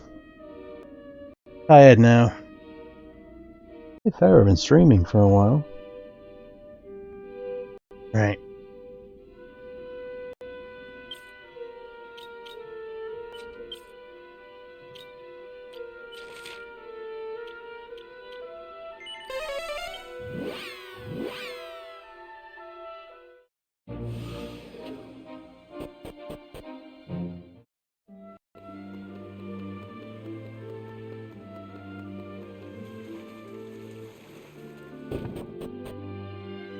Well, let's do this.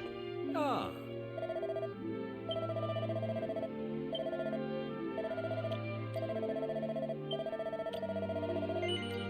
Ba-ba-ba-da-da-ba-ba.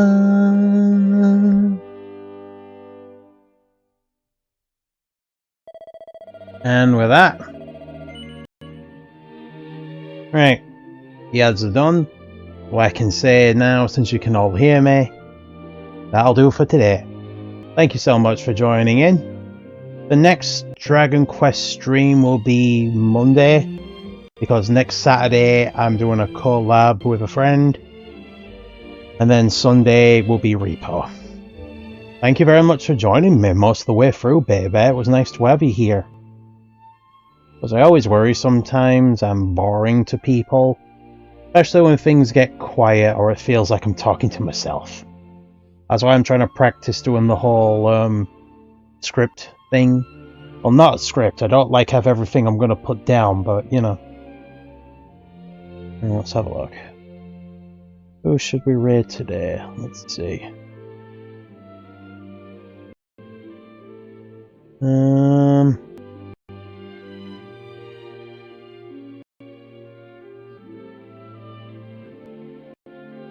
Hey, what?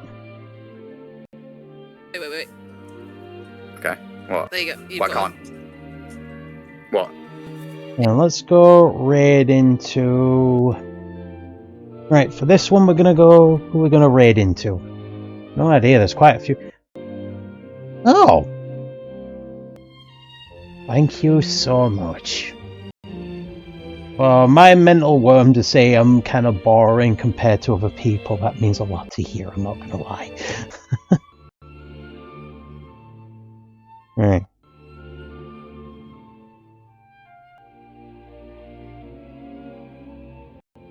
Oh god. And let's see, who should I... Hey, what? We're gonna go raid into... We're gonna go raid into Blue Fox Riani. She's currently playing Starfield. Lovely friend. Yeah, we're gonna go raid into her. Right, so I'll see you guys tomorrow. I'll be playing with Arya Callisto. Gonna do some, hopefully, more Core Keeper or Una Musume, whichever we do. Otherwise, yeah. Thanks for bearing with me. I'm a little mind worms this week. Trying to get through them. Otherwise, yeah. Thank you very much for hanging out, for the lurking, all the good stuff. Hope you all have a wonderful evening. And see you tomorrow, hopefully. See you then. Have a good one. Take care and good luck. Nice.